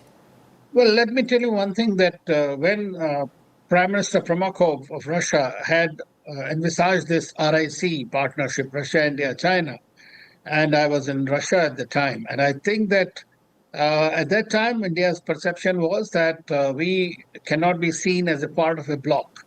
So India is against the bloc culture. And therefore, I don't see that we are looking at it as something of an anti-West, but as India sees it, it is non-Western. But from the China and as Russia's perspective, you might say that this would be a display of their strength as two powerful countries. But India combined with them as a country would actually be, it could be an alternative in the sense that Asia is in any case becoming a strategic economic pivot. And of course, technologically, if we advance further, then obviously there would be some kind of a situation that the Western countries may not like very much. But at this moment, I don't see this emerging as a bloc. I would say it is a non-Western alternative. Okay, so it's an alternative, not really a bloc here. That's an interesting distinction that you're making, sir. In terms of this rearrangement, I would say, or re-engagement which is happening between India and China, even as we wait for that bilateral to happen between Prime Minister Modi and Vladimir Putin. What do you think will be the big signal which has come out of, Modi and Xi meeting? I think that this meeting, its pretext was written in Kazan. And I think since then we have seen so many meetings have taken place, and already institutional mechanisms have been established in order to address the border issues, border management that was also talked about. One of the key things that India also raised in this was balancing the trade with China. And the Chinese are open to it, and several we are receiving a lot of news that they're open to get this. And similarly, both sides have said that there should be a transparency and predictability in policies with regard to each other. So I think that is a very important thing. Secondly, India has, of course, conveyed about the cross-border terrorism and the issues that we generally talk in the public domain about how the terrorism, Pak-based terrorism, is to be handled. That would have been discussed. That's very important. Of course, China has tremendous influence over Pakistan, and it can rein it in if it wishes to so. So that would be one of the litmus tests for the Chinese behavior going forward. But I always believe all relationships are transactional and each country looks after its own interest first. But at the moment, both countries are thinking that this is a vital partnership which will be civilizational and can help both countries and the development of the people. And in the SCO also, we are going to see over a decade long sort of development strategy that the SCO countries are going to adopt. And this SCO plus that is happening, that means the SCO's expansion will also be discussed. Okay, and Geeta Mohan, you know, the SCO, which was once seen as a regional security pact, one would say now has been redefined as a platform for solidarity among the global south, offering a vision of international relations which is anchored in balance, diplomacy and peaceful coexistence. Well, absolutely. The messaging from Tianjin, Maria, very, very clear that one, there is a need for a cohesive bloc to what President Xi Jinping called to stop and fight the bullying of the West, particularly of one country. But there is also a need for these countries to come together in a cohesive manner to ensure that, Maria, there is no disruption, the kind of which we've seen in the recent past. It has really turned global economy, global markets topsy-turvy. We're looking at a kind of disruption that we've never witnessed or seen before. So it is very important that these three countries particularly, but the entire global south, particularly this entire SCO bloc, comes together. And in that, we're looking at some forward movement, but again, Maria, like I said yesterday, we'll have to wait and see on how the leaders put their vision and their statement forward. Don't forget, the room has Pakistan as well, and when India and Pakistan are in a room, there are or expect fireworks to be there. And so we'll have to wait and see what the statements of the two sides are, and whether if they actually will put all the bilateral bickerings aside and come out with a consensus statement. Geeta, before you joined us, Ambassador Trigunath was making an interesting observation. He said that India is against any kind of bloc. Then sanctions, these tariffs and pressure politics. How do you think it will make SCO stronger? Because drawing India, China and Russia closer is evident here. But after any such summit, we have seen also there was a Galwan in the past and border incursions which have happened along the LAC. Well, a very important point, yes. India has not really or does not honor any of these bans and blocks, which basically mean that India's policy position is that India does not accept country-based sanctions. If you want a country to be sanctioned or blocked, then please go to the United Nations, get it cleared. Now, the United Nations is such a divided house today that every country, important country, not reflective of what important countries are, because India is not part of it, but others are, like Russia and China and America. They all veto each other, so nobody actually gets to sanction any country. And India is very clear that there's only UN-based sanctions that India will agree to, not country-based sanctions. And that's what India conveyed to the United States of America, that they need to honor and understand the importance of Russia. It was okay for US then to engage Russia because President Trump wanted to, but not okay for India to do it. Reports coming in that the oil that India refined not only went to European countries, but also to Ukraine. So, and all at the behest of America, be it Biden administration. So there's a problem over here. And yes, the Indian side then has to come together with Russia and China to ensure that this bullying has to stop. But there are problems between China and India itself, Maria, that overshadow most of the other important work that the two countries should be doing rather than could do. Because this is a strategic necessity rather than strategic autonomy that we have to look at. where we need to align ourselves with these countries as well. Yes. But everybody has talked about about the very important bilateral meeting between India and China. Maria, to me, one of the most important meetings that will come out of Tianjin is one which is going to take place. That is between Prime Minister Modi and President Vladimir Putin. So, and why do you say that, Geeta? You know, because all eyes, and for the last 48 hours, we have been waiting for that pull aside, which has happened between Prime Minister Modi, Xi Jinping, and Vladimir Putin, which was almost seen. And I was reading some of the observations which have come in the Western press. They are of the opinion that this is almost like a visual manifesto warning that old binaries and Cold War thinking won't work in the new world. So, you know, what emerges is some kind of a vision for a fair, multipolar global order where bridges are built not to isolate but to connect. And still you feel that what emerges from the conversation between Prime Minister Modi and Vladimir Putin will be significant. Let's not forget that there is an impending visit of Vladimir Putin to India as well, Geeta, for the announcement for which has already been made. Absolutely, the annual summit, which the two countries have honored, barring only the COVID times, and irrespective of what other countries have thought, much to the chagrin of the West. Look at the visuals, not just the three of them, which is high on optics, and if only images could speak, and the smiles and the kind of exchange that we were witnessing.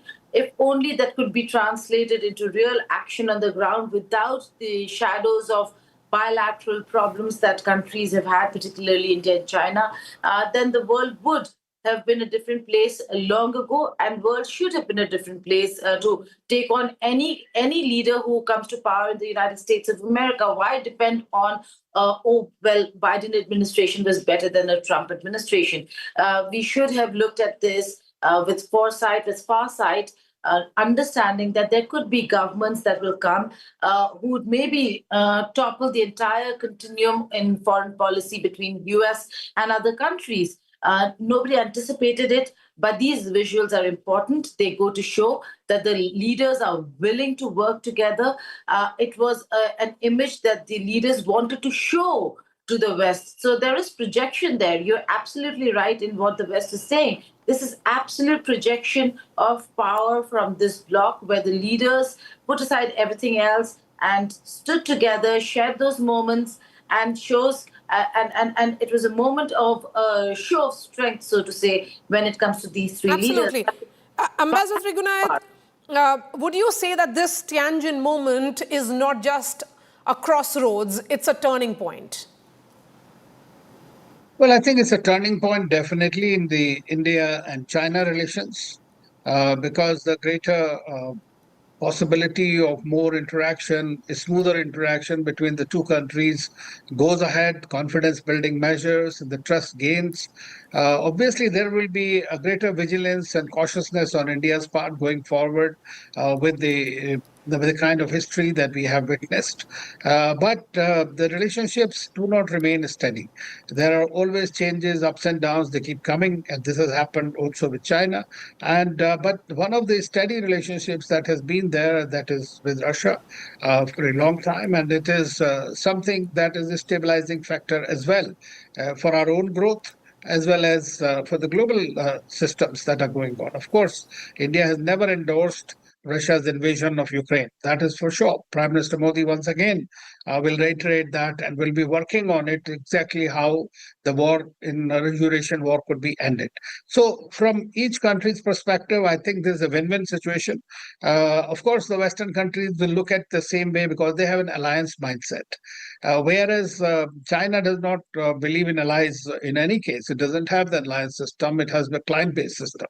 That's a difference. And India does not believe in the alliance system at all. It believes in multi-alignments. Russia is very much focused on creating greater harmony, greater strength in the Eurasian landscape. So all these will have to converge somewhere, and the divergences and disputes will have to be avoided in order to reap the maximum benefit of this. So far, we have seen in the SCO, it was okay, China and India had a different position, so things didn't work out. especially after There's a Gulwar. piece of But breaking now news. I think that we are going to see greater collaboration. Yes, Ambassador, just hold on to your thoughts because there's a piece of breaking news which is coming in now. And the big RIC tango is the message that has come in from the SCO Summit, which is Russia, India, China. We saw those images. Trump's aide continues anti-India rhetoric. Global South has replied to Navarro's jibe. This is the power display which has come in now from the SCO Summit. And, one would say that every Western country is watching the messaging which is coming in from Tianjin.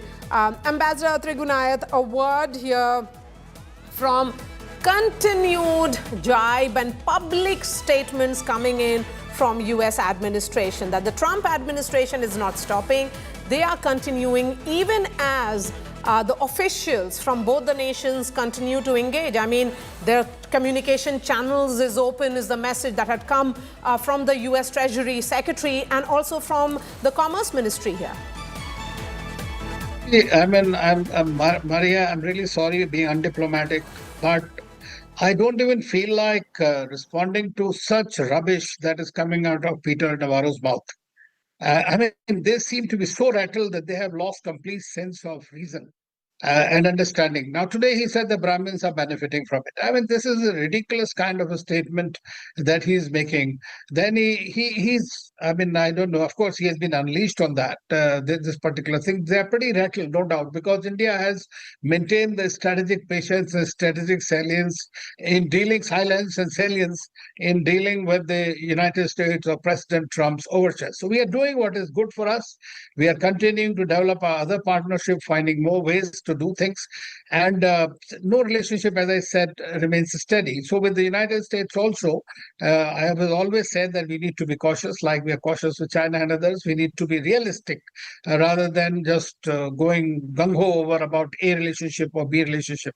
So we will continue. So I think that eventually the Americans will realize whether it is through their own people or through their own policy failures, that what policies they have adopted are not going to give them the kind of benefits that they are looking for. And therefore, they will realize that what mistakes they have made and they will course correct. But until then, maybe India would have moved on. Okay, but, as Ambassador Trigunath was pointing out, Geeta, and I tend to agree that India has maintained a strategic silence. There is a great degree of caution and how diplomacy is usually conducted. When the trade talks or any talks is ongoing, you don't make a public display of your differences the way it is being done by Trump administration. The question really is before India that who do they talk to? It's not just US President who continues to make those very, very outrageous statements of, starting with Indian economy being dead, to now his, advisor, Peter Navarro, who goes on to say that this is India's war. So who is New Delhi really engaging in Washington right now? Well, there are continuous engagements at various levels, Maria. The point is not whether there's engagement. The strategic silence is important because it is a Trump administration that's highly unreliable. There were reports that Trump wanted to speak with Prime Minister Modi, but Prime Minister Modi kept at bay because every statement, every conversation would have been put out there on his social media post, and with the narrative that they would run with, while the Indian administration keeps quiet about these conversations that they have. So there is a scare on how you should be responding to the Trump administration. Okay. Doesn't mean that India is not engaging. India is engaging at the ambassadorial level on a very regular basis right now. New Delhi is engaged with DC. Do we have the inroads and the in with the White House coterie, the Trump coterie, is something I'd really have to, yes. we'd have to And that's the reason why those two lobbyists come into picture here that we have been discussing, Geeta. Veena Sikri joins us on this broadcast. We also have Dr. Tara Karta, former Director, National Security Council Secretariat. Welcome, the two ladies on this panel. We also have Gaurav Sawant joining us from Tianjin. A word from you, Gaurav. What is the mood like, particularly among the journalists coming from United States as they watch this pull aside between Prime Minister Modi, Xi Jinping and Vladimir Putin? So this picture, Maria, will be analyzed very extensively across the world. The picture of the Indian Prime Minister, the Russian President and the Chinese President together. And more than that, if I may, the warm hug between the Indian Prime Minister and the Russian President, and they're walking hand in hand, the two of them walking hand in hand, and the warm smiles on their faces. So those pictures clearly will not be music in the to the ears of the United States of America, because all their attempts to wean India away from Russia, their threats, the additional tariffs that they've imposed on India, the kind of rather obnoxious language that we hear from those very close to the White House, first calling it Modi's war and then saying it's the Brahmins who are benefiting. Yes. Really, is that how little they understand India? But all of this, when they watch these images, they will know all their attempts have failed. One major topic of conversation from the Chinese journalists and a lot of foreign journalists that we've interacted with here has been, did Modi actually not take 4 calls from President Donald Trump? Did Trump call Modi 4 times and he didn't respond? And why? So that's very interesting conversation, because almost across the world, nobody can believe that President Trump would call up somebody not once, not twice, not thrice, but 4 times, and there'd be no response.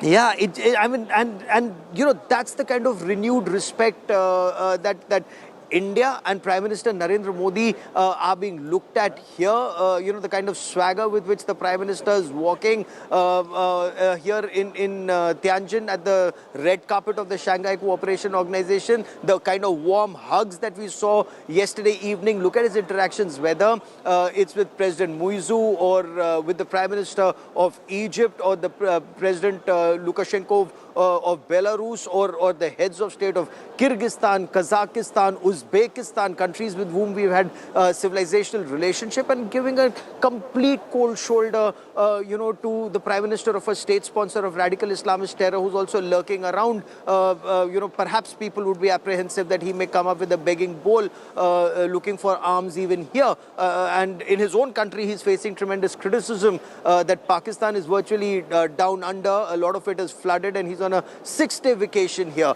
So very, very interesting optics that we see here. Prime Minister Narendra Modi is virtually walking with the swagger of a country that's bombed the living daylights out of Pakistan, 11 airfields, 6 radar stations, 9 terrorist camps, and yet come here and talking to President Putin and President Xi Jinping, and then he'll fly back after this. So it's a real global dynamics changing here.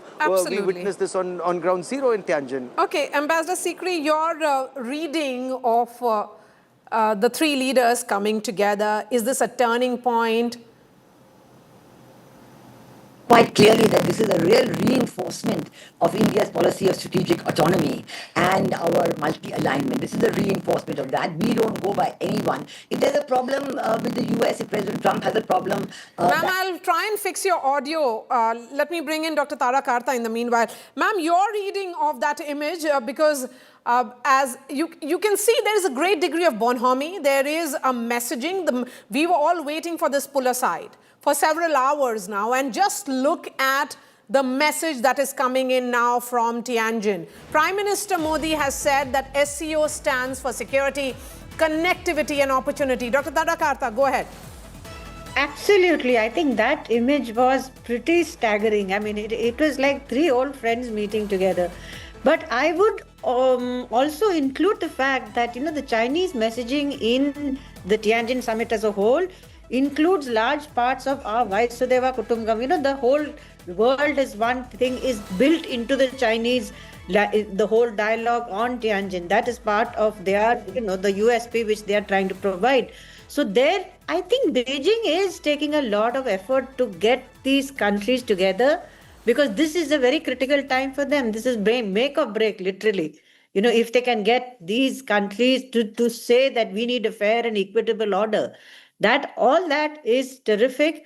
They're also going to, but the only thing, I mean, the Russia-India relationship, as you know, goes back decades. There is...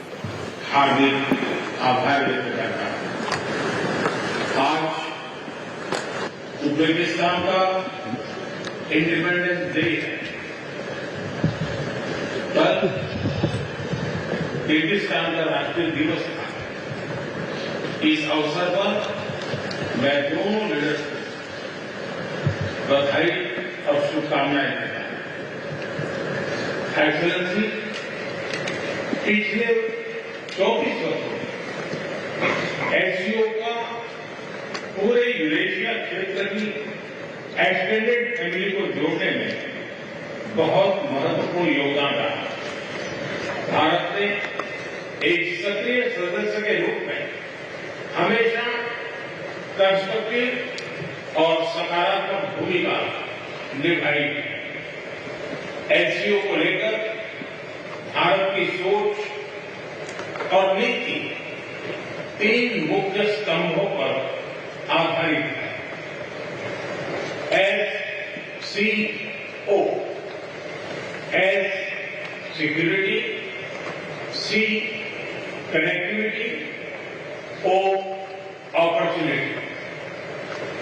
पहले स्तंभ S यानी security के संदर्भ में मैं कहना चाहता हूं कि सुरक्षा, शांति और स्थिरता किसी भी देश के विकास का आधार है। किंतु इस मार्ग में आतंकवाद, अलगाववाद और अतिवाद बड़ी चुनौतियां हैं। आतंकवाद सिर्फ किसी देश की सुरक्षा ही नहीं, बल्कि पूरी मानवता के लिए एक साझा चुनौती है। कोई देश, कोई समाज, कोई नागरिक अपने आप को इससे सुरक्षित नहीं समझ सकता। इसलिए आतंकवाद से लड़ाई में भारत ने एकजुटता पर बल दिया। इसमें एससीओ रेट्स की बहुत महत्वपूर्ण भूमिका रही। इस वर्ष भारत ने ज्वाइंट इंफॉर्मेशन ऑपरेशन को लीड करते हुए अल-कायदा और इससे जुड़े आतंकी संगठनों से लड़ने का इनिशिएटिव किया। हमने रेडिकलाइजेशन के विरुद्ध समन्वय बढ़ाने और मिलकर कदम उठाने का भी प्रस्ताव रखा। टेरर फाइनेंसिंग के खिलाफ आवाज उठाई। इसमें मेरे समर्थन के लिए मैं आभार व्यक्त करता हूं। एक्सेलेंसी, भारत पिछले 4 दशकों से निर्मम आतंकवाद का दंश झेल रहा है। कितनी ही माताओं ने अपने बच्चे खोए और कितने बच्चे अनाथ हो गए।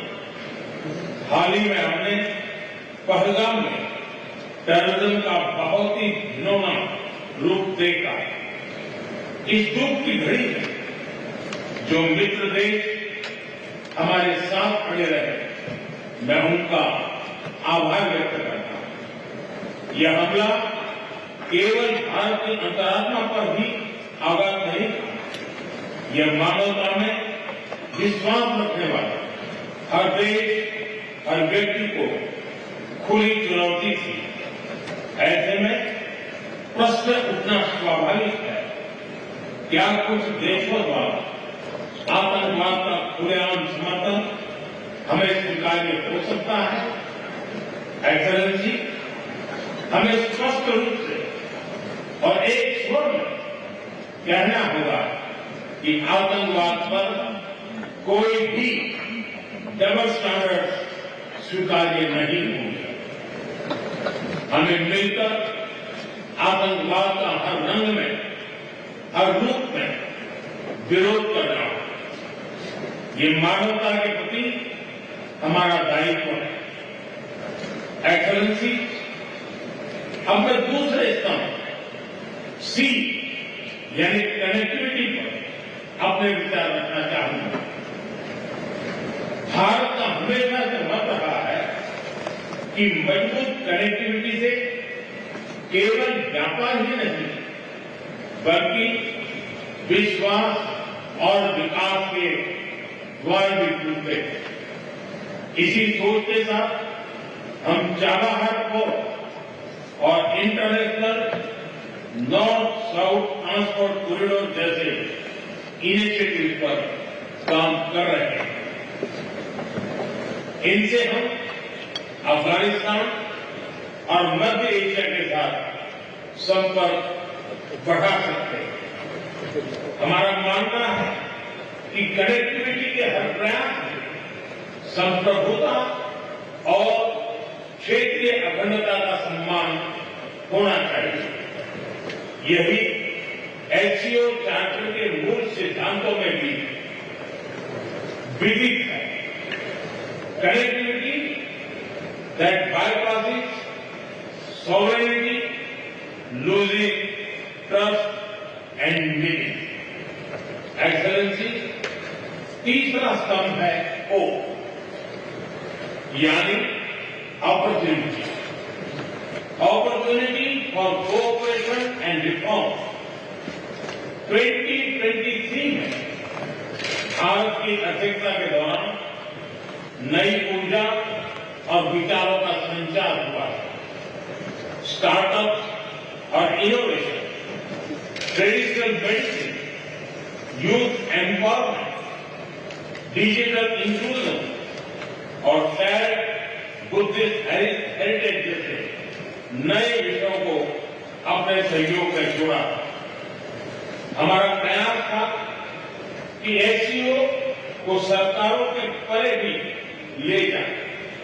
सामान्य मानवी, यंग साइंटिस्ट, स्कॉलर्स और स्टार्टअप को भी आपस में जोड़े। हमारे पीपल टू पीपल टाइम को दृढ़ता देने के लिए मैं आज एक और सुझाव रखना चाहूंगा। एससीओ के अंतर्गत एक सिविलाइजेशन डायलॉग फोरम बनाया जाए। इससे हम अपनी प्राचीन सभ्यताओं, कला, साहित्य और परंपराओं को वैश्विक मंच पर साझा कर सकते हैं। एक्सेलेंसी, आज भारत रिफॉर्म, परफॉर्म, ट्रांसफॉर्म के मूल मंत्र पर आगे बढ़ रहा है। कोविड हो या वैश्विक आर्थिक अस्थिरता, हमने हर चुनौती को अवसर में बदलने का प्रयास किया है। हम लगातार वाइड रेंजिंग रिफॉर्म पर काम कर रहे हैं। इस देश में विकास के साथ साथ अंतर्राष्ट्रीय सहयोग के लिए भी नए अवसर खुल रहे हैं। मैं आप सभी को भारत की विकास यात्रा से जुड़ने के लिए आमंत्रित करता हूं। एक्सेलेंसी, यह खुशी की बात है कि एससीओ भी समय के अनुरूप इवॉल्व हो रहा है। ऑर्गेनाइज्ड क्राइम, ड्रग ट्रैफिकिंग और साइबर सिक्योरिटी जैसे समकालीन चुनौतियों से निपटने के लिए 4 नए केंद्र बनाए जा रहे हैं। हम इस रिफॉर्म ओरिएंटेड माइंडसेट का स्वागत करते हैं। वैश्विक संस्थानों में रिफॉर्म के लिए एससीओ सदस्य आपसी सहयोग बढ़ा सकते हैं। संयुक्त राष्ट्र की 80वीं वर्षगांठ के अवसर पर हम एकमत होकर यूएन रिफॉर्म का आह्वान कर सकते हैं। ग्लोबल साउथ की आकांक्षाओं को आउटडेटेड फ्रेमवर्क में कैद रखना भावी पीढ़ियों के प्रति घोर अन्याय है। नई पीढ़ी के बहुरंगी सपनों को हम पुराने जमाने की ब्लैक एंड व्हाइट स्क्रीन पर नहीं दिखा सकते। स्क्रीन बदलने की होगी। SCO मल्टीलेटरलिज्म और इंक्लूसिव वर्ल्ड ऑर्डर का मार्गदर्शक बन सकता है। मुझे खुशी है कि इस महत्वपूर्ण विषय पर आज एक स्टेटमेंट जारी किया जा रहा है। एक्सेलेंसी, हम सभी पार्टनर्स के साथ समन्वय और सहयोग के साथ आगे बढ़ रहे हैं। मैं SCO के अगले अध्यक्ष किर्गिस्तान के राष्ट्रपति और मेरे मित्र प्रेसिडेंट जपारोव को शुभकामनाएं देता हूं। बहुत बहुत धन्यवाद। SCO stands for security, connectivity and opportunity is the message coming in from Prime Minister Modi as he addressed the SCO Summit. He went on to say that first on security and counter-terrorism, Mr. Modi said that terrorism remains the gravest threat to our region's peace. Remember, Pakistan is in the room. The Pakistan Prime Minister is very much present when that message goes. Prime Minister Modi going on to say that India has consistently called for a zero-tolerance approach to cross-border terrorism, separatism and extremism. He says that India proposes establishing an SCO-wide framework to combat terror financing and radicalization, redrawing from our experiences in de-radicalization programs. He also said that we also need to address emerging threats like cyber terrorism and unmanned threats. The SCO has demonstrated resilience. India appreciates the progress in counter-terrorism efforts through the regional anti-terrorist structure, that is RATS. He goes on to say that the message is of some kind of framework to combat terror financing and radicalization. Prime Minister Modi mentioning Pahalgam terror attack and saying that he thanks friends for standing by India. Veena Sikri, the Prime Minister has sent the message of zero tolerance to terror with Pakistan in that room in SCO. Yes, I think it's a very important message, and I think that it really is a very good culmination of all the interactions that our Prime Minister has had. And as Gaurav was saying, I think that trilateral pull aside, Russia, India and China, that was really significant because it shows that Russia, India and China are ready to come together. Now, how they come together, on what issues, will we have a shared point of view on terrorism? We know that yesterday Prime Minister Modi raised the issue of cross-border terrorism with President Xi Jinping in the bilateral, and President Xi Jinping did express support. But it is very significant that on these issues, the pull aside has happened, and immediately after that, we have Prime Minister talking about SCO standing for security and counter-terrorism, for connectivity, and for the opportunity of cooperation and reform. So I think that it was a very strong message and a good message. Everybody now be looking to see the other messages that are going to come in. But I think that what is happening at Tianjin is a very strong reaffirmation of India's strategic autonomy in her foreign policy. It's a demonstration of the success of India's multi-alignment and multipolarity that we have always maintained, because we have shown that we are not going to depend on any one pole or any one group of countries in the world, and we have the ability and the strength and the support to get support from, to get the other groupings and other individuals to come on and show their support. I think this is a very, very important message, and Prime Minister's whole body language, big absolute confidence, absolute the positive messaging of the meetings that have taken place. His meeting with President Putin today was very, very significant, as was his meeting yesterday with President Xi Jinping. And I think all the other bilaterals he's had too have been very significant. So I think it's a very successful visit, and I think that this has been capped beautifully by Prime Minister's speech today and the message that he has delivered. Okay, Gaurav, the messaging of Prime Minister remembering all those 26 Indians who lost their lives in that act of terror on 22nd of April in Pahalgam.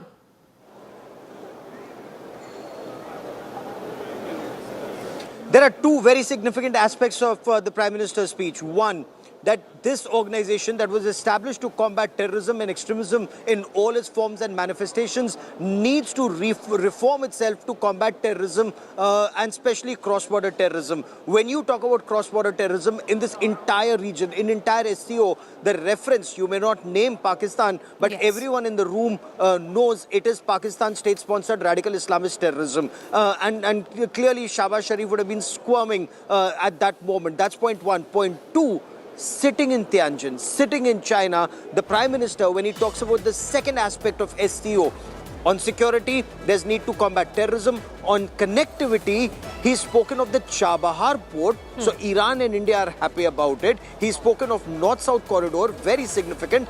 But he's also spoken of Samprabhuta, which is territorial integrity. And this is where China's Belt and Road Initiative poses a major threat because it violates India's territorial integrity when it passes through Pakistan-occupied Jammu and Kashmir. And that's the point that the Prime Minister has raised in Tianjin once again. There were many who were arguing that perhaps the Prime Minister may be backpedaling on a very critical issue, but clearly there is no backpedaling on this issue. On every aspect that the Prime Minister raises, on opportunity, you know, when he talks about what is it that we can do, he's talking of Startup India. He's talking about traditional medicine. And traditional medicine is something that not just India's Ayurveda, the Chinese traditional medicine, all of this very popular across Russia, in parts of Central Asia. In fact, when I was reporting on the Prime Minister's visit to Russia, there were many who wanted Indian traditional medicine to make Ayurveda to be spread in the parts of Russian Far East. While they say allopathy is good and they want more hospitals, they also want traditional medicine. So will the restrictions that are put by the establishment or by the government in Moscow perhaps lead to some easing for traditional medicine to make inroads? You know, terrorism, Pahalgam, connectivity, these are some of the major issues that the Prime Minister has raised, and organized crime. Again, that's something that this entire region has been dealing with, needs to come together to combat. But that big message from the Prime Minister is deal with Pakistan state-sponsored radical Islamist terror effectively as an entity. Will that happen remains to be seen. Okay, Geeta Mohan, your big takeaway, will you say that this is on security and counter-terrorism? Prime Minister Modi, in no uncertain terms and in the most equivocal fashion, has spoken about zero tolerance to terror. And let's not forget, Prime Minister of Pakistan is in that room in Tianjin when that message is being sent. Maria, for me, the big takeaway, of course, has been the fact that he raised the issue of terrorism and that there should be zero tolerance. He spoke about the importance of SCO, emphasizing that the countries need to come together, whether it's security, connectivity, or opportunity, that all these aspects can be covered by the SCO bloc itself, and give an assurance to this entire region and the bloc that they can stand by each other and look out for each other. But for me, the biggest takeaway was the fact that he raised the issue of Pahalgam with Pakistan in the room, spoke about cross-border terrorism without mentioning Pakistan, but he also thanked those who stood by India during that time, which means it's a direct message to China, the only country that did not stand by India amongst the SCO bloc and openly supported Pakistan. So it's not just a message to Pakistan, it's a clear message to China as well. That's right. While he thanked every country that stood by India. That's right. I would agree with you on that. While thanking of those nations who stood with India, Dr. Tara Karta, it's a message that has gone to China. Because we know about the fact that, you know, Chinese were backing this, backing all their support. They were giving all support to the Pakistani army and the ISI. Well, I would differ with you slightly there. Chinese public statements were not supportive of Pakistan. Their first statement, in fact, said, you know, we condemn this terrorism in Pahalgam. They gave us the condolences, etc. Second statement said for a stop in terms of the whole, you know, that they should stop this fight. That was the second statement. Third, of course, what this Gaurav says is right. They gave them all the assistance which had been given over the years, which was there. We knew it was there, right? It was not something new. But they also gave them live intel. That is something which we have to, in terms of imagery, etc. So that is a problem. But the fact that, what I really like in this particular SCO is they are reaching out to include all the threats which the Prime Minister has itemized in a new framework, which is going to be something like rats. They're going to have a few more verticals in these areas in terms of cyber threat, in terms of all this is going to be part of SCO. So that is a good break for us. And number 3 is the fact that, what the images which you said, I think what Gaurav said was right. I mean, the Prime Minister comes with this background of having sorted out Pakistan, not giving in to those completely weird threats coming from the US. That is going on, plus his Japan visit. So he's in a very, very good position now. However, there's something I'd like to say, Geeta, Maria, if you can just give me a second. Please don't, we should not equate this as a US or China issue. That is not the way it works. We have to deal with all of them side by side. So it's not either or, it is everybody together. You have to work with all these countries the best way we can. Yes, and the messaging, let me go back to Gaurav. And Gaurav, India has simultaneously deepened ties with Japan and accelerated re-engagement, one would say, with China, if you look at it. And this is with great degree of caution. Prime Minister arrives in Tianjin after having sealed good trade ties with Japan, one of the close allies of United States. And here in China, the messaging has gone to one of the allies of China, which is Pakistan, and also to China that they did not stand with India post the terror attack in Pahalgam. So 2 things. Yes, you're absolutely right about the Prime Minister's visit to Japan. We were discussing this with Dr. Tara Kartha and Ambassador Veena Sikri. This is huge. The fact that Japan is talking about investing over $60 billion in India. The fact that movement of skilled and semi-skilled labor will take place. The fact that there's cooperation from defense to strategic relationship to science and technology to space cooperation, the lunar mission exploration. Now in all of that, when India and Japan are cooperating, Japan has surplus funds, India has talent, it has skill, it has scale, and it has the outreach. Now there's one bit of cooperation that's being talked about very extensively that some people here were a little apprehensive about during discussions, and that is the use of Japanese funds and Indian outreach in the African region. Now, this is how effectively, India traditionally is very strong all across the African region. Our engagement there historically has been strong. But to take that to the next level, you require funding. The Western Bloc often cagey with funding.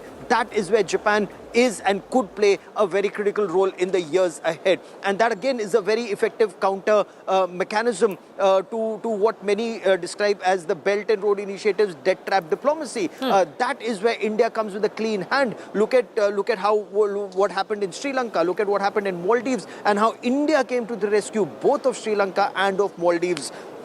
Whether they realize it in the long run, Maldives Sri Lanka does realize it, Maldives perhaps in times to come. But the fact remains, India deals with countries with a very clean hand, with no ulterior motives. The aim is Vasudhaiva Kutumbakam. The aim is to help. The aim is to help them grow. And this is where this cooperation and this partnership, India-Japan plays a very critical role. Then the Prime Minister comes to China, and that is where the relationship is being taken forward. With clean hand and with a great degree of predictability and reciprocity, respect, integrity and sensitivity, as Prime Minister Modi has highlighted.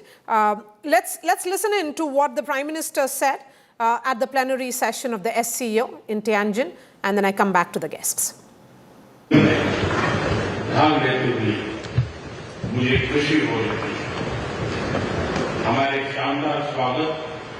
और आतिथ्य सत्कार के लिए मैं राष्ट्रपति श्री का हार्दिक आभार व्यक्त करता हूं।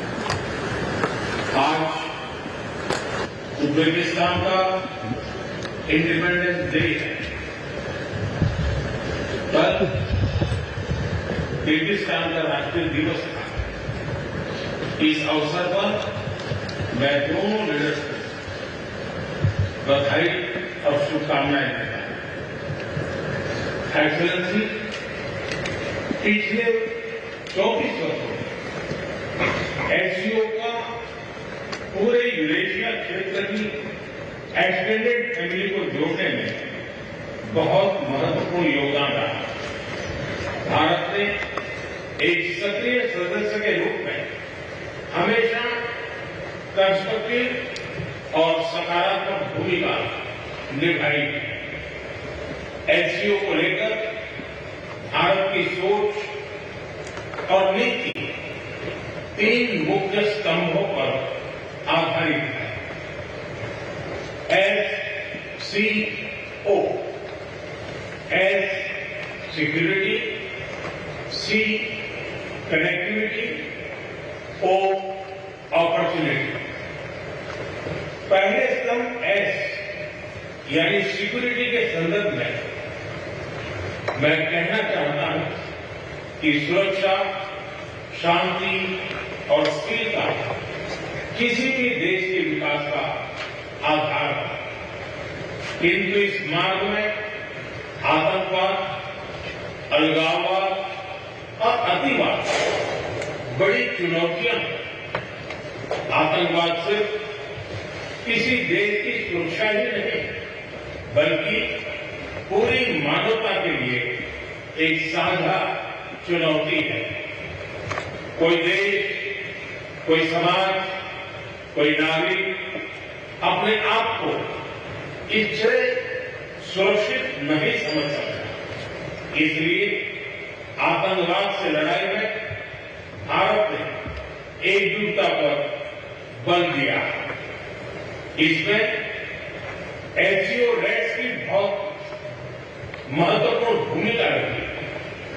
इस वर्ष भारत ने जॉइंट इंफॉर्मेशन ऑपरेशन को लीड करते हुए अल कायदा और इससे जुड़े आतंकी संगठनों से लड़ने का इनिशिएटिव किया। हमने रेडिकलाइजेशन के विरुद्ध समन्वय बढ़ाने और मिलकर कदम उठाने का भी प्रस्ताव रखा। टेरर फाइनेंसिंग के खिलाफ आवाज उठाई। इसमें मेरे समर्थन के लिए मैं आभार व्यक्त करता हूं।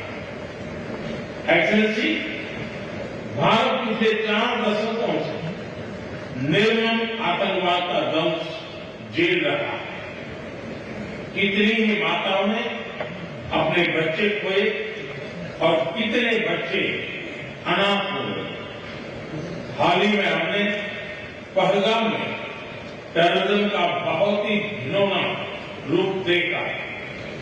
इस दुख की घड़ी में जो मित्र देश हमारे साथ खड़े रहे, मैं उनका आभार व्यक्त करता हूं। यह हमला केवल भारत की अंतरात्मा पर ही आघात नहीं था, यह मानवता में विश्वास रखने वाले हर देश, हर व्यक्ति को खुली चुनौती थी। ऐसे में प्रश्न उठना स्वाभाविक है, क्या कुछ देशों द्वारा आतंकवाद का खुलेआम समर्थन हमें स्वीकार्य हो सकता है? एक्सेलेंसी, हमें स्पष्ट रूप से और एक स्वर में कहना होगा कि आतंकवाद पर कोई भी डबल स्टैंडर्ड स्वीकार्य नहीं होंगे। हमें मिलकर आतंकवाद का हर रंग में, हर रूप में विरोध करना होगा। ये मानवता के प्रति हमारा दायित्व है। एक्सेलेंसी, अब मैं दूसरे स्तंभ सी यानी कनेक्टिविटी पर अपने विचार रखना चाहूंगा। भारत का हमेशा से मत रहा है कि मजबूत कनेक्टिविटी से केवल व्यापार ही नहीं बल्कि विश्वास और विकास के द्वार भी खुलते हैं।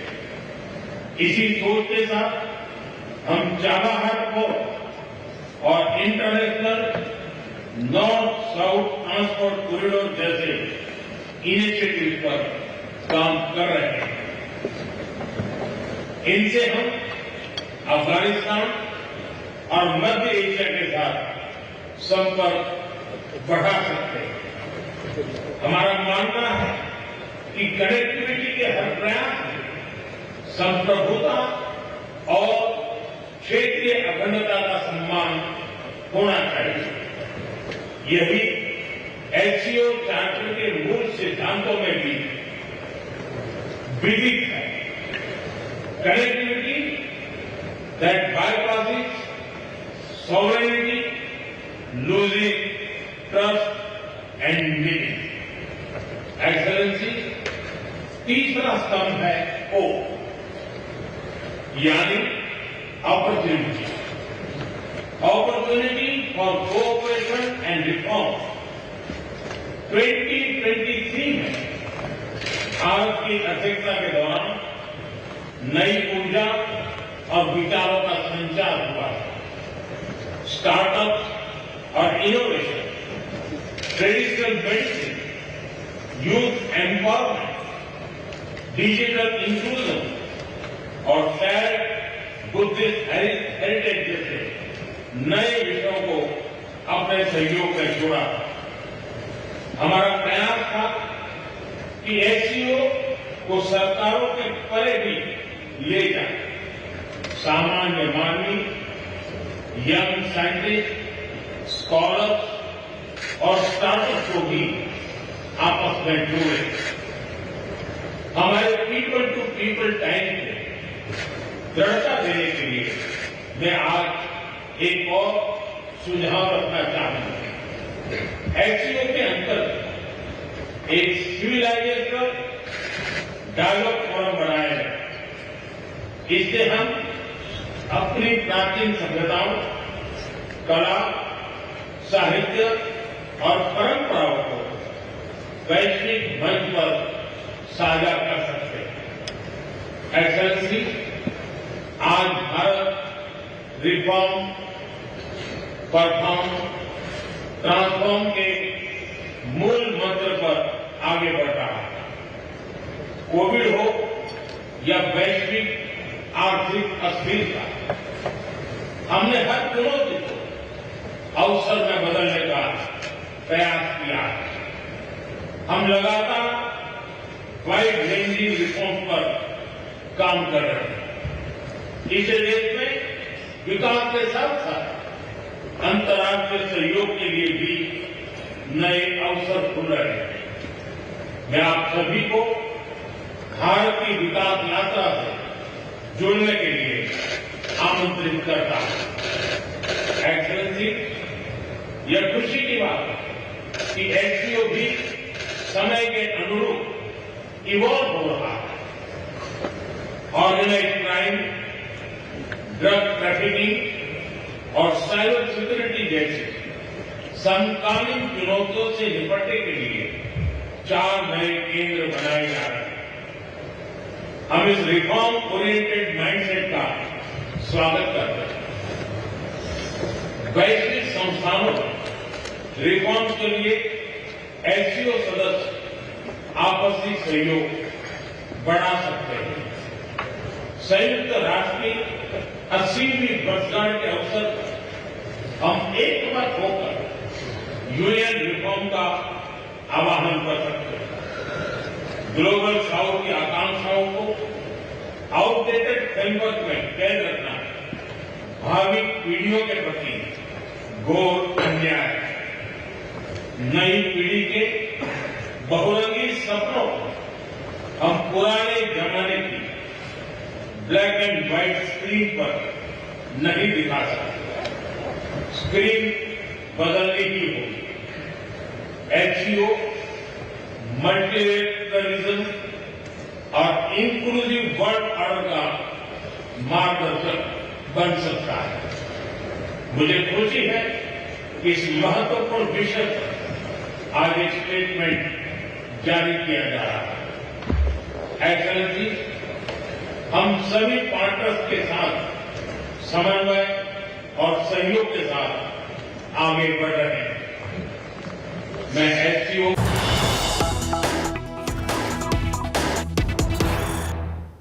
SCO stands for security, connectivity and opportunity. Prime Minister Modi's big message at the SCO Summit in Tianjin. He says that terror is a big threat to peace. Goes on to say that terrorism remains a grave threat. India has called for zero tolerance against cross-border terrorism, separatism and extremism.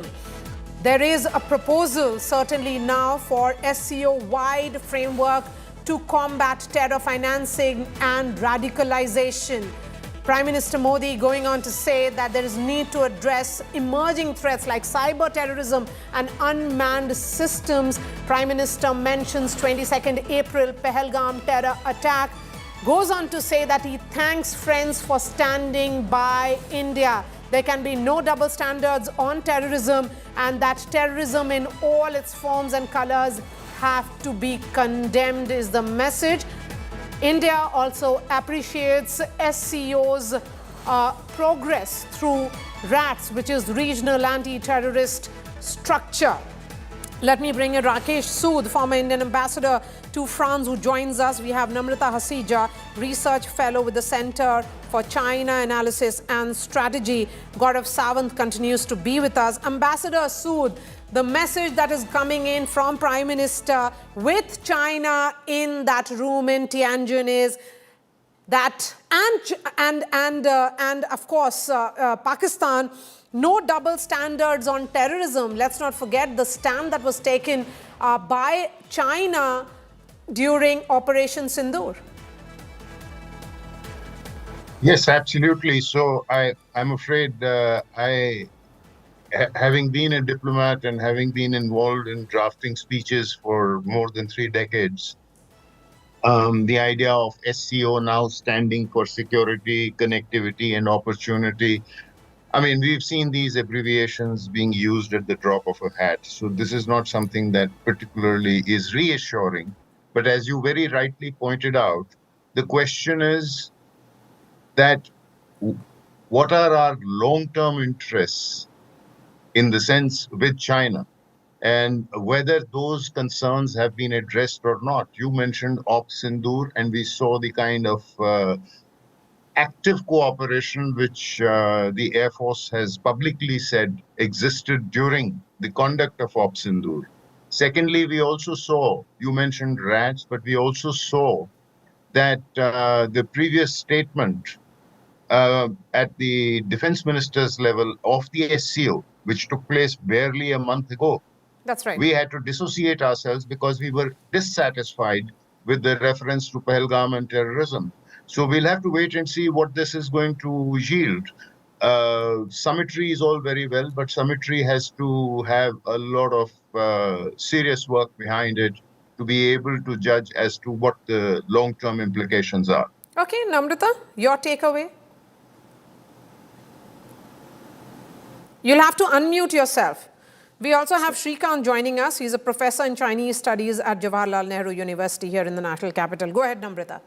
Yes, I would agree with Sir. I think he's very rightly pointed out that SCO has the biggest perpetrator of terrorism, which is Pakistan. The victim here, India. We have seen that in the last meet also, that Pahalgam was not mentioned, and it was, they did mention Baluchistan attack. So we cannot, really.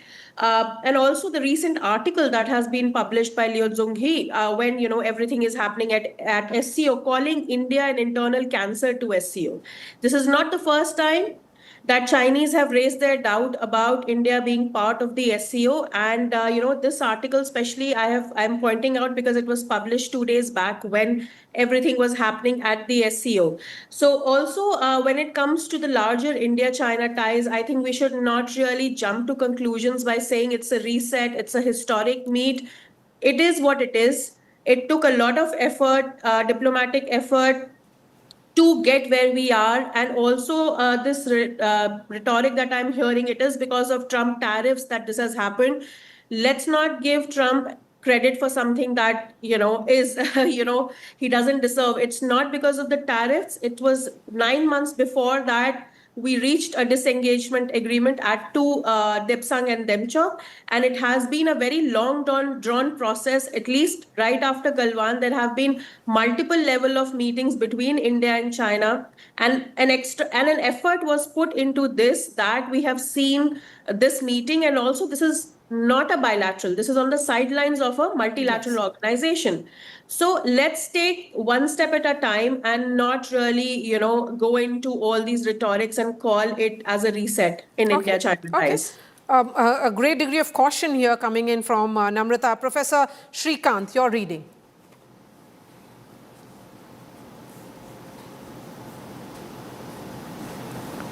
Professor Srikanth, if you can hear me. Okay. Okay, we'll try and fix that line with Professor Srikanth. But Gaurav Sawant, as you report for us from Tianjin, no double standards on terrorism. Terrorism in all its forms and colors have to be condemned is the message coming in from the Prime Minister. You know, all India can do is state facts in public domain.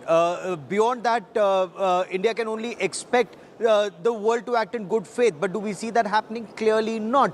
The fact that a victim of terror and a state sponsor of radical Islamist terror are on the same platform, do we see Shahbaz Sharif squirm here when cross-border terrorism is called out, or when Pahalgam terror is mentioned? No. Pakistan has been rather shameless about this. Globally, Pakistan is known as a sponsor of Islamist terror and radical Islamist terror. From Madeleine Albright calling it an international headache and a migraine, to others saying it's global terror epicenter, terror central. All of these have been words used by the West in the past. But what's happening now? Asim Munir is on the high table with Donald Trump. Donald Trump is looking after his personal interests, or whatever interests he thinks he can best meet, whether it's a cryptocurrency deal, a mining deal in Baluchistan, an attempt to wean away Pakistan from China. We do not know what are games at play between America and China, but American double standards are there for all to see. The Chinese double standards have been there for all to see for decades. But what is India's principal concern? One, highlight ground realities. India has raised the issue not just of cross-border terrorism, sought a mechanism to deal with it. India is also talking about territorial integrity. When we talk about connectivity, it's more than just words. Connectivity, when you talk about Chabahar, North-South corridor, it's a counter to the Belt and Road initiative from our side to say it's a violation of India's territorial integrity where it goes through Pakistan occupied Jammu and Kashmir, which is a part of Indian territory. India on our own with other partners is working on the India Middle East Europe economic corridor. So that is an alternate route, but something that was agreed to during India's G20 presidency with Biden as president. Will Donald Trump take it forward? When we are having, issues with tariff with Donald Trump, again, that remains to be seen. India-Japan is that big story, according to me, that comes out of the Prime Minister's visit. Absolutely, nobody is celebrating the Prime Minister's China visit. Nobody is calling it a reset. It's just being looked at exactly the way it is. One more attempt. Will it be a false start? We've had several false starts in the past. We've all reported what happened in 2014 in Ahmedabad, Wuhan, Mahabalipuram. We've reported it all. We're only reporting what's happening on ground.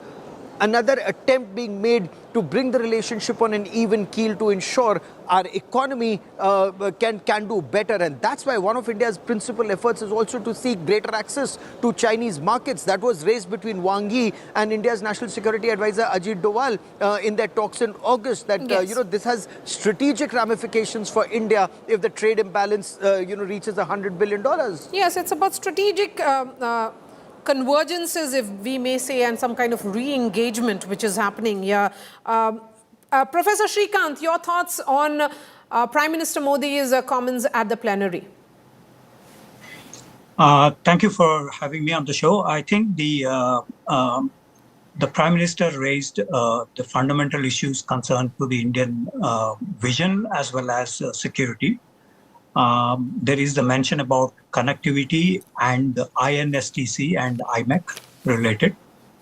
He also mentioned about the sovereignty aspects that need to be taken care of in this regard.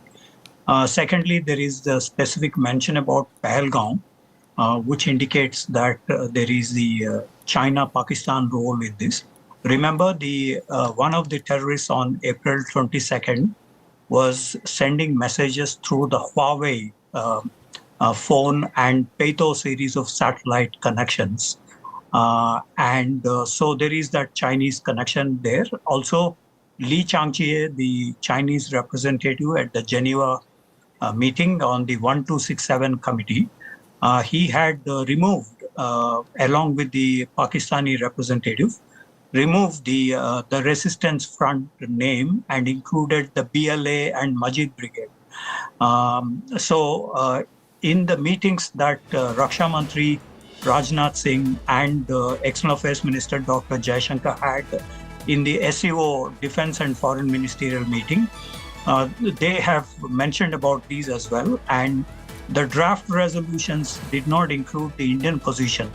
Which indicates that the Prime Minister has to very explicitly mention this, because none of this is going to be part of the joint statement of the SCO, because the host has that prerogative. And as it happened in Qingdao meeting of the SCO 5 years ago, there is likely to be no mention of the Indian position in the final draft resolution of the SCO meeting today. Okay. In fact, there is a piece of breaking news that is coming in now. At the Shanghai Cooperation Council meeting, in the member session in Tianjin, Russian President Vladimir Putin has said, and I quote him, "I appreciate China and India's efforts to resolve the crisis in Ukraine." This is coming at a time when Donald Trump's key advisor, Peter Navarro, has said that this is India's war, Modi's war. Geeta. Absolutely. The Russian side, Maria, understands the importance and the important role India has played, not just in terms of how that it stood by Russia, that it bought Russian oil at a time when Russian economy was on a verge of collapse. It did not do it out of its own volition alone, that the Europeans needed it, refined oil and sent it to Europe. And as much as Donald Trump would not want to believe it, India has had a role to play in being the peacemaker, engaging Putin and engaging Zelensky at various times to talk about dialogue and diplomacy, and yet not funding the war. So this certainly is not Modi's war. That message comes from none other than Vladimir Putin himself. Yes, that's right. So Ambassador Sood, India and China say that they are partners, not rivals. And now Vladimir Putin, in his opening statement, has said that he really welcomes India's efforts to resolve the crisis. Well, I think I would tend to share Namrata's caution about whether we have put India-China rivalry to rest. What has China been doing in India's neighborhood? Have those issues been resolved? I thought we have had considerable concerns about the growing Chinese presence in South Asia and in the Indian Ocean. We have also had growing concerns about the mega dam that China is building, on which, if I remember right, during Wang Yi's visit, what was agreed was that in case there is a crisis, then China will share some hydrological data. Regular exchange of hydrological data has not been accepted by China. We also have not seen any moves by China with regard to addressing the trade deficit, which has been a source of considerable concern for us. And let me also remind that what has happened is we had asked earlier that we wanted a return to status quo ante of April 2020. We have not seen that. What we saw last year, the completion, which was marked with the meeting between Xi Jinping and Prime Minister Modi at Kazan, was the disengagement, not de-escalation. There was no retreat of the soldiers who had gone to the line of actual control coming back to their peacetime locations. And that situation still continues. So I don't see how we can now switch our description from rivalry to partnership or anything like that. Okay, so there is cautious optimism, I would say here, which is happening. Professor Shrikant, how do you look at Vladimir Putin's Russian president's statement? He has reiterated Moscow's position that attempts by the West to drag Ukraine into NATO are one of the causes of the crisis in Ukraine. Well, as you know, the Indian and Chinese positions have been neutral, relatively positive towards Russia, but neutral in essence. And this has been reiterated in the UN General Assembly and other fora by the Indian representatives. So still it is good for Russia because in terms of the international isolation that Russia faced in the past 3 years, the neutrality position of India and China still will be conducive for the Russian interests. And in the background of the energy supplies from Russia to both China and India, there is a positiveness towards Russia in this whole conflict. The Indian side has not criticized Russia, not the Chinese, and so that is a big gain for Russia in terms of the international isolation that it faced and sanctions it faced from the West, Europe and the United States. So from that point of view, I think President Putin's statement is quite appropriate and also in line with what Premier Primakov had mentioned in 1998 about multipolarity. And since then, there has been a number of summit-level meetings as well as foreign ministerial meeting between Russia, India, and China. And this has also diversified into BRICS, SCO, and other multilateral institutions which stood for multipolarity. So I think he was trying to put that in context of the Russian help that India and China were able to extend indirectly. There is no material support from India in any format. India has not supplied any arms. In fact, India had imported arms from Russia instead of contributing to the Ukrainian front. On the other hand, of course, the Chinese have supplied some arms or systems, especially drone technologies, electronic warfare equipment, satellite space photographs for the Ukrainian theater, and other systems. But India had not supplied anything for Russia. So the statement from the US that India contributed to the Ukrainian conflict, I think that is... Okay. Geeta, where do we... is this several steps backwards or few steps ahead? What happens to that understanding which was reached? Of course, there were no outcomes per se at the Alaska summit. Well, if you're talking about Russia and the peace process, there's an understanding for now the two leaders to meet, Maria.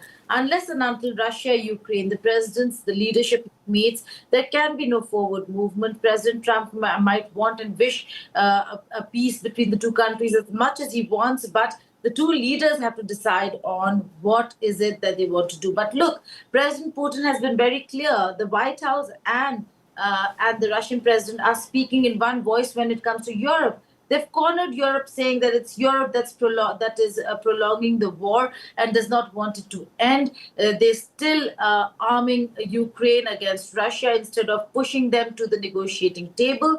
The next meeting is yet to happen. But Maria, I have to add what Dr. Tara Karth had said earlier, that China has not ever come out, like all the other experts are saying, they've completely gone out and supported Pakistan in that entire war or conflict or operation and post-operation conflict with Pakistan, post-Operation Sindoor.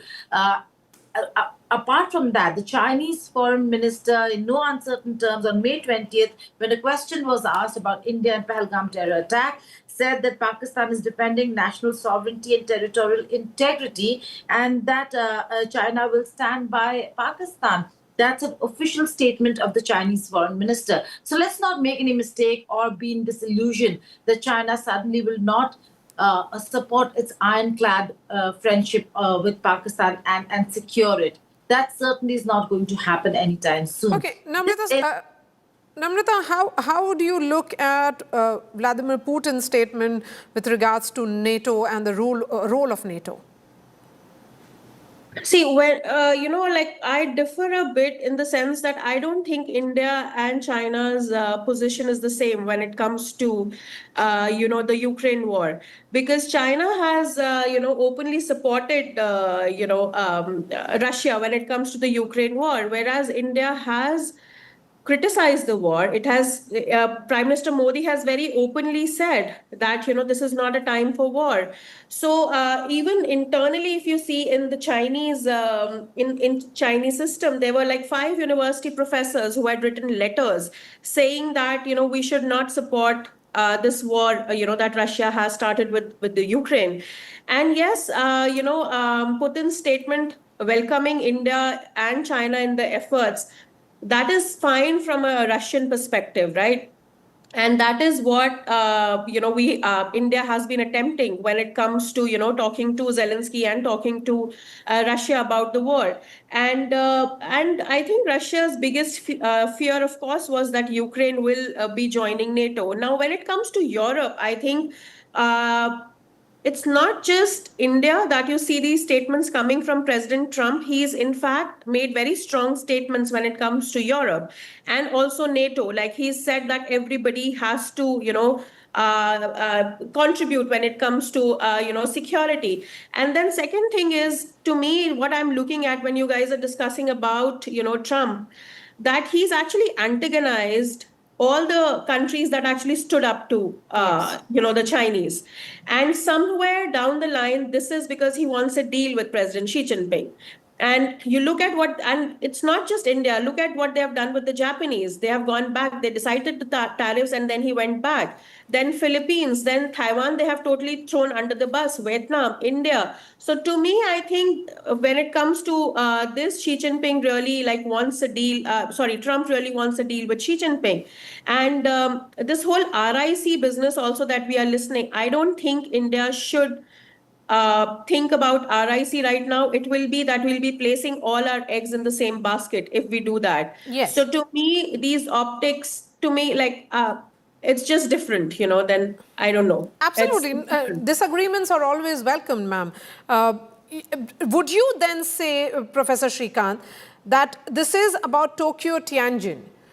India will be clubbing the outcomes as that, because Prime Minister Modi arrived in Tianjin after a very successful visit with the Japanese. I think we are learning from the Chinese practice. Whenever a Chinese president premier visits India, he invariably lands in Islamabad or any other South Asian country like Dhaka when Wen Jiabao, Premier Wen Jiabao came in 2005. President Jiang Zemin came to India and went to Islamabad and addressed their Senate. Likewise, when Wang Yi came last week, 2 weeks ago, he went to both Kabul and Islamabad. Yes. So there is that balancing that China practice. So I think we are learning from this process. Prime Minister Modi visited Mongolia during his visit to Beijing in 2015. So we are also now sending signals that we can also balance. As the 4th largest economy in the world, we can balance China by these visits. And most important, I think we have some concrete achievements during the Tokyo visit. For example, the Shinkansen R&D, to be transferred to India. $65 billion of investment that Japan promised, in addition to the $120 billion that they have already put on table before.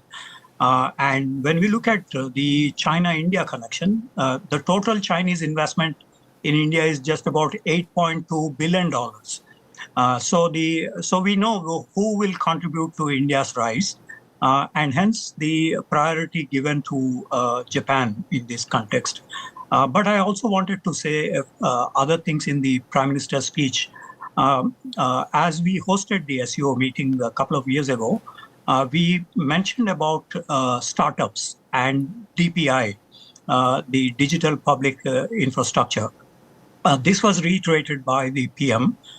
This is very significant because in the overall speech, he mentioned about reform, perform, and transform, which basically would mean that we are focusing on economic growth rates, and SCO also need to look at these economic growth rates from the point of view of the startups and if I may unicorns. add what he said towards the end or latter part of his speech, where he invited the SCO nations to join in India's growth story. He said, India is on the path of economic development. Please join us, is the message also. Yes, go ahead, Professor Srikanth. Finish your point, sir. Yes, in the context of the SCO, because many SCO members are actually authoritarian states, there is hardly any democracy in these states, many states. So the mention about the startups is a bottom-up approach rather than top-down approach that many SCO states practice in terms of their economic development. That is, big companies, the state-owned enterprises in the lead in many of the SCO countries. So the startups would provide for a bottom-up approach and a democratic approach. So the Indian position, I think, is to be noted in the context of the economic growth rate, as well as by emphasizing on the startups. When India was the chair of the SCO a couple of years ago, India also mentioned about the Buddhism and tourist related activities related to Buddhist circuits. The Eurasian states are, of course, known for Buddhism, and so India is bringing this factor in the chairpersonship of the SCO before, and that is, I think, quite unique to the Indian stance, which is generally ignored in the overall, dynamics of the SCO. Okay. So I think these two are very important, including the DPI. Absolutely. The points that have been made here by Professor Srikanth. Take that thread ahead, Geeta. What about the Tianjin Declaration? Because, details of Tianjin Declaration has now started coming in. We have the details now. The SCO members strongly condemn Pahalgam attack. That's a huge achievement that will be seen by India. Geeta, give us the details. Well, that's right. But look, the statement has put, again, like I said, India and Pakistan being clubbed together. Pahalgam terror attack as well as Jafar Express attack, both have been mentioned in the SCO Summit, in the SCO Declaration. This is huge. But the fact that India got its condemnation of the Pahalgam terror attack in is significant. Not like any of the countries had not condemned the attack. Pahalgam terror attack was very strongly condemned by China as well. So condemnation, yes, but the statement has clubbed India and Pakistan. There's condemnation of the Pahalgam terror attack as also Pakistan's Jafar Express attack. So terrorism and the fact that a paragraph just before that speaks about no double standards when it comes to terrorism.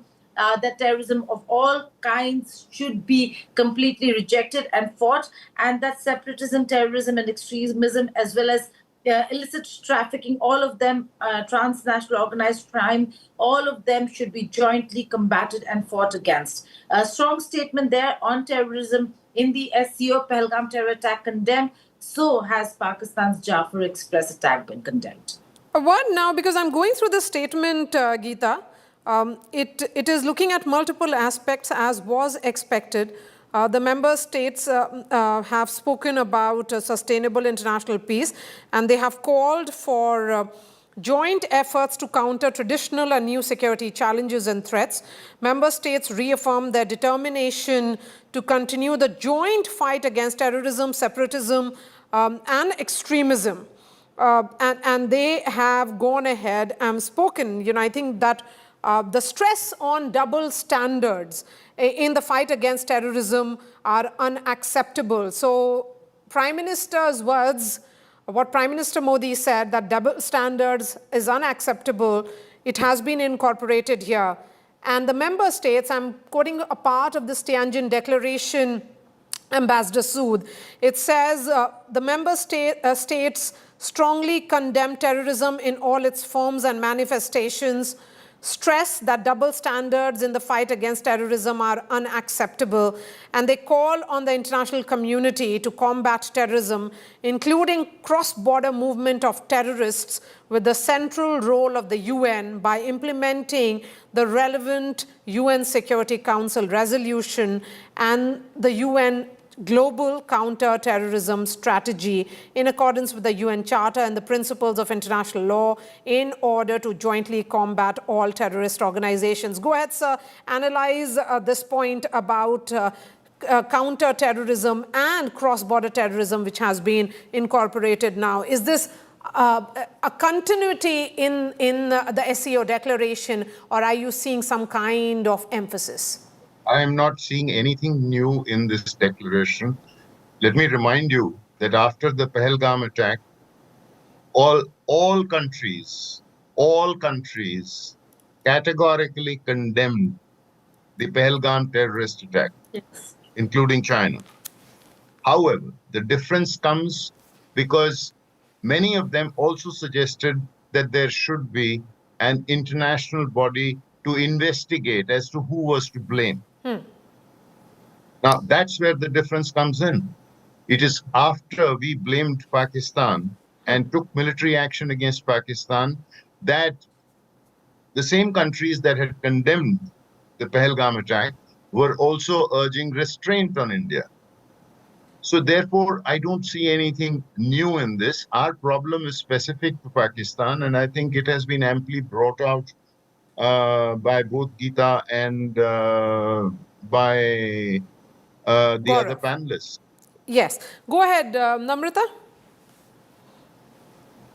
Nothing new. I think also, let me remind you that after the Pahalgam attack, President Xi Jinping, going away from prior, instances, he didn't even send a condolence message. So, and also, this thing of clubbing India and Pakistan in one breath in the same, statement, I don't think, we should really look at it as something new or something that is, now an achievement. So the last one didn't mention Pahalgam, this one mentioned Pahalgam, but with the Balochistan attack. So I don't see anything new here.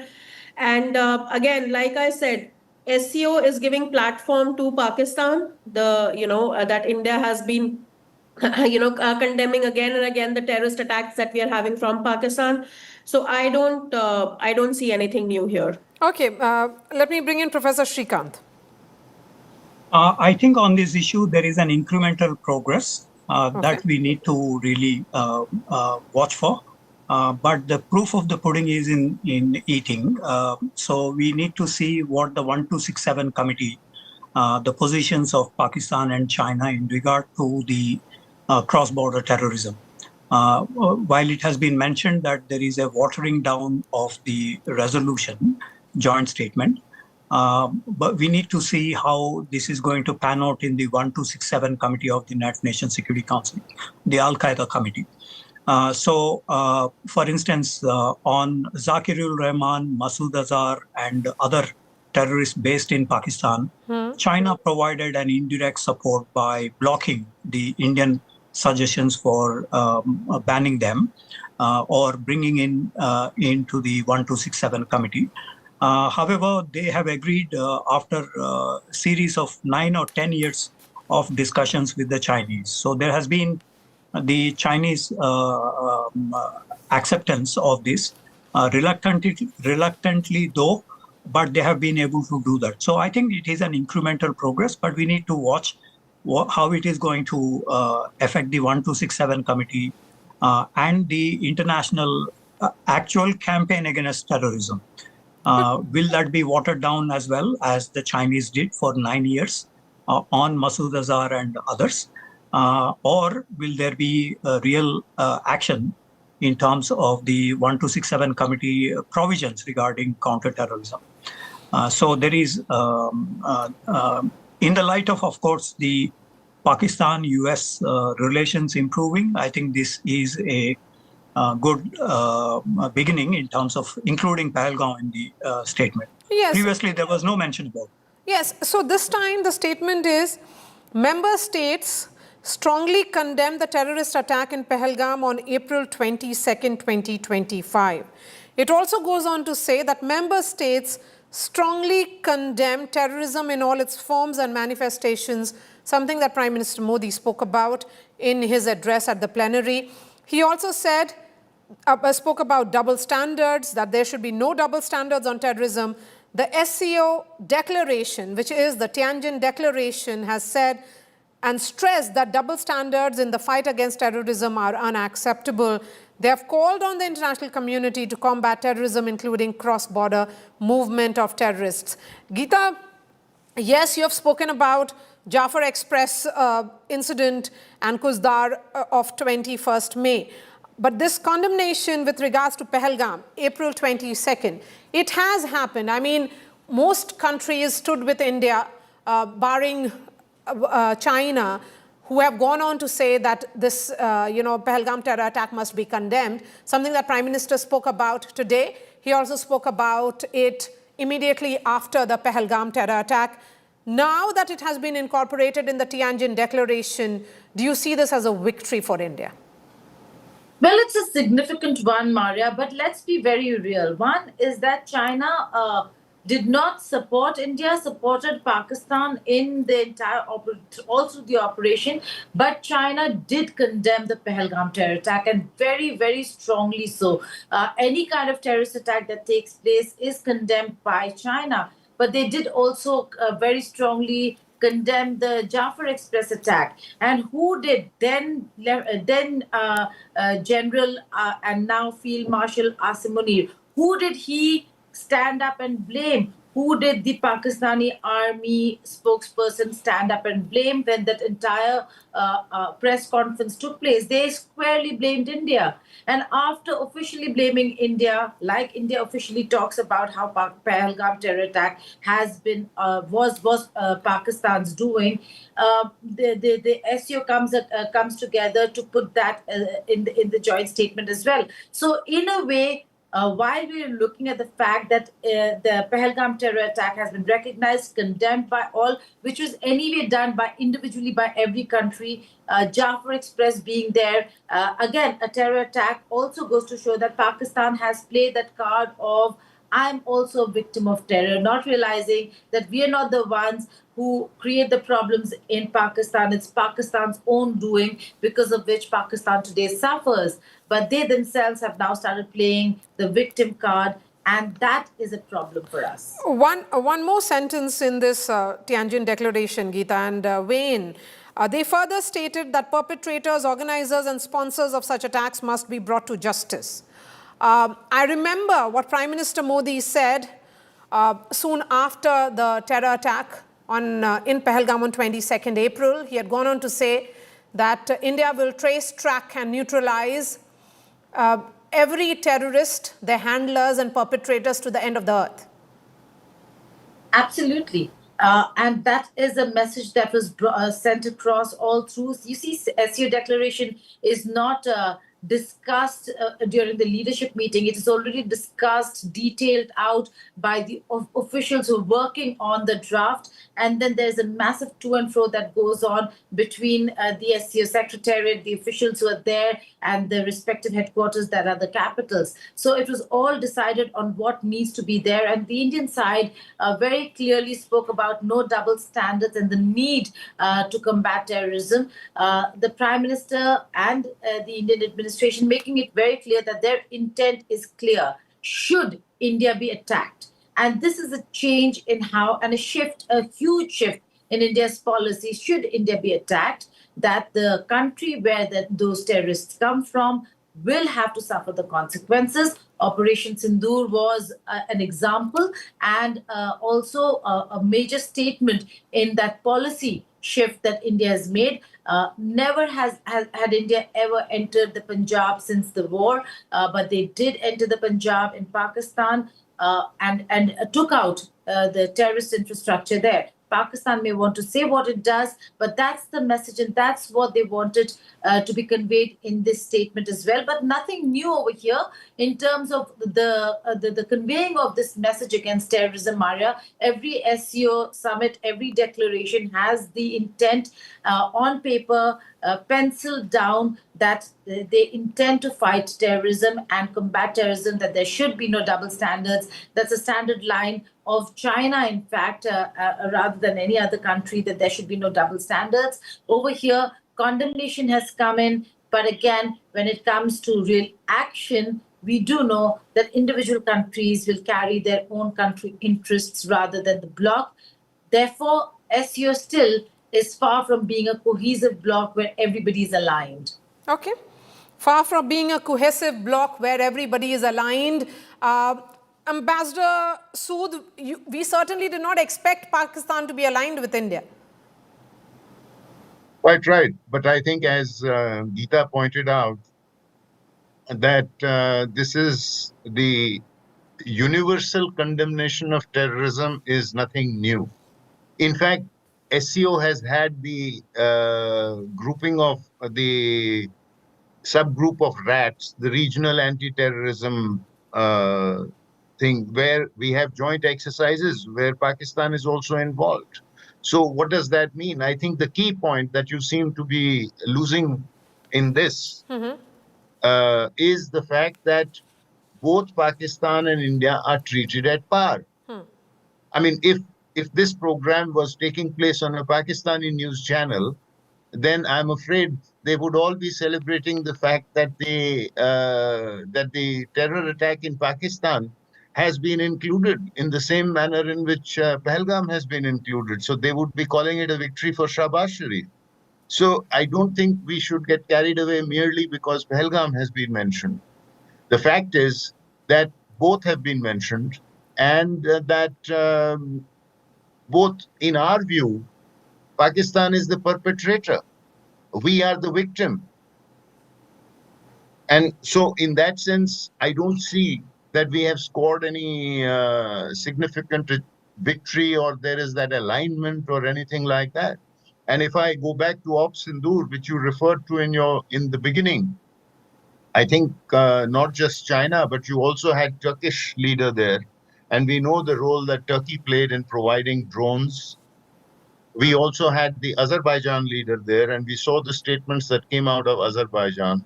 So I don't see how we are looking at alignment with the countries with which we have had significant differences on a matter of vital national security interest. Point taken here. Namrata Hasija, let's start wrapping up this discussion. And as we bring in new guests in 15 minutes from now, your thoughts on the Tianjin Declaration as we wait for the first set of visuals to come in now of Prime Minister Modi's bilateral with Vladimir Putin? You know, I actually belong to the school where I feel that SCO is just on paper. You know, it's an organization that we have joined, but I think Ambassador Sood and Geeta brought out very significantly that the declaration has nothing new for India. They have, again, they have placed India and Pakistan on this thing. And even if, you know, the weakest, to me, the strongest argument that India has that why we are part of the SCO, to have that connect with the Central Asian country, to me is the weakest, because we can do it on our own. We don't need SCO as a platform to engage with Central Asia. And then when it comes to connectivity, what connectivity are we talking about? You know, like there is Pakistan there. I mean, and we know CPEC, we know the connection that is going to come in. It is going to come in through there. So what are we talking about? You know, so for me, it's okay, we are there in the SCO, but it's not going to give any significant results, takeaways, or victories for India when it comes to this SCO summit or any other SCO summit. Okay, let me wrap this up with Geeta Mohan. Geeta, now it will be about that crucial bilateral with Vladimir Putin. This coming at a time when Peter Navarro says that this is Modi's war, and he has gone on to make more outrageous statements. Well, absolutely. This is I was saying this earlier as well, Maria. SCO, like Namrata says, very, very rightly so. It is not a cohesive bloc, so you can only expect that much. A declaration, maybe some exercises, but beyond that, we will not see countries walk the talk in terms of really standing by each other because they are not aligned, that their interests lie elsewhere, especially when India and Pakistan are in the room. India has tried very hard to dehyphenate from Pakistan, but every time in the recent past that we are seeing, there's more hyphenation happening than dehyphenation. This condemnation is an example of how India and Pakistan have been clubbed in the same category, even in condemnation. Having said that, one has to look forward to what is one of the most important things that's going to happen in Tianjin. It's not the India-China bilateral, it's the India-Russia bilateral. Russian President Vladimir Putin, during his opening remarks, has already said that he is going to explain to the leaders what happened in the Alaska Summit when he personally meets them for bilateral meetings. He had already spoken to Prime Minister Modi after he returned to Moscow, but then this is going to be a more detailed meeting about what's happening on the ground, how India is having to suffer for having the ties that it does with Russia, for having stood by Russia. So there's a lot of, in a way, importance that Russia is attaching to India and this relationship. So this is going to be a very important one, important outcomes in terms of how they're going to move forward. Yes, and this is coming after the Alaska Summit. This bilateral face-to-face meeting between Vladimir Putin and Prime Minister Modi comes in the backdrop of that call that happened between President Zelensky and Prime Minister Modi also. So these developments also will be kept in mind when that interaction happens between the two heads of states. Geeta.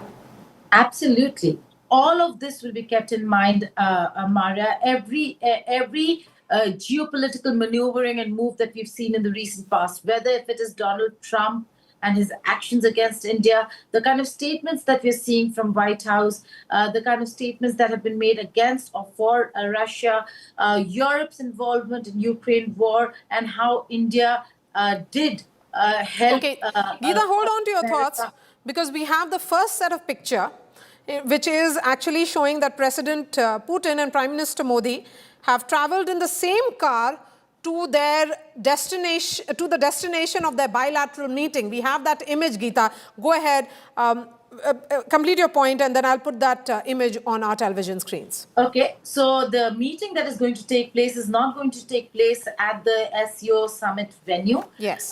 This is a very personal, and that's what you see in this photograph that you're seeing. Prime Minister Modi and President Putin traveling the same car to President Putin's hotel, that's Ritz-Carlton, which is where the meeting is going to take place. And that's why the delay. It was to start at 9:30. It didn't start. A lot of news channels and media houses speculated and preempted, saying that it had started. We were told the meeting has not started. SCO declaration is out, and now the leaders are moving and are on their way to Ritz-Carlton. And moments from now, you'll also be getting the first pictures of the two leaders shaking hands with the delegation, and then the delegation level meeting will begin. So this is the first image of a meeting that is to take place in moments from now. Yes, and there's a lot of personal bonhomie that we have seen. The personal chemistry between the two leaders is well known here.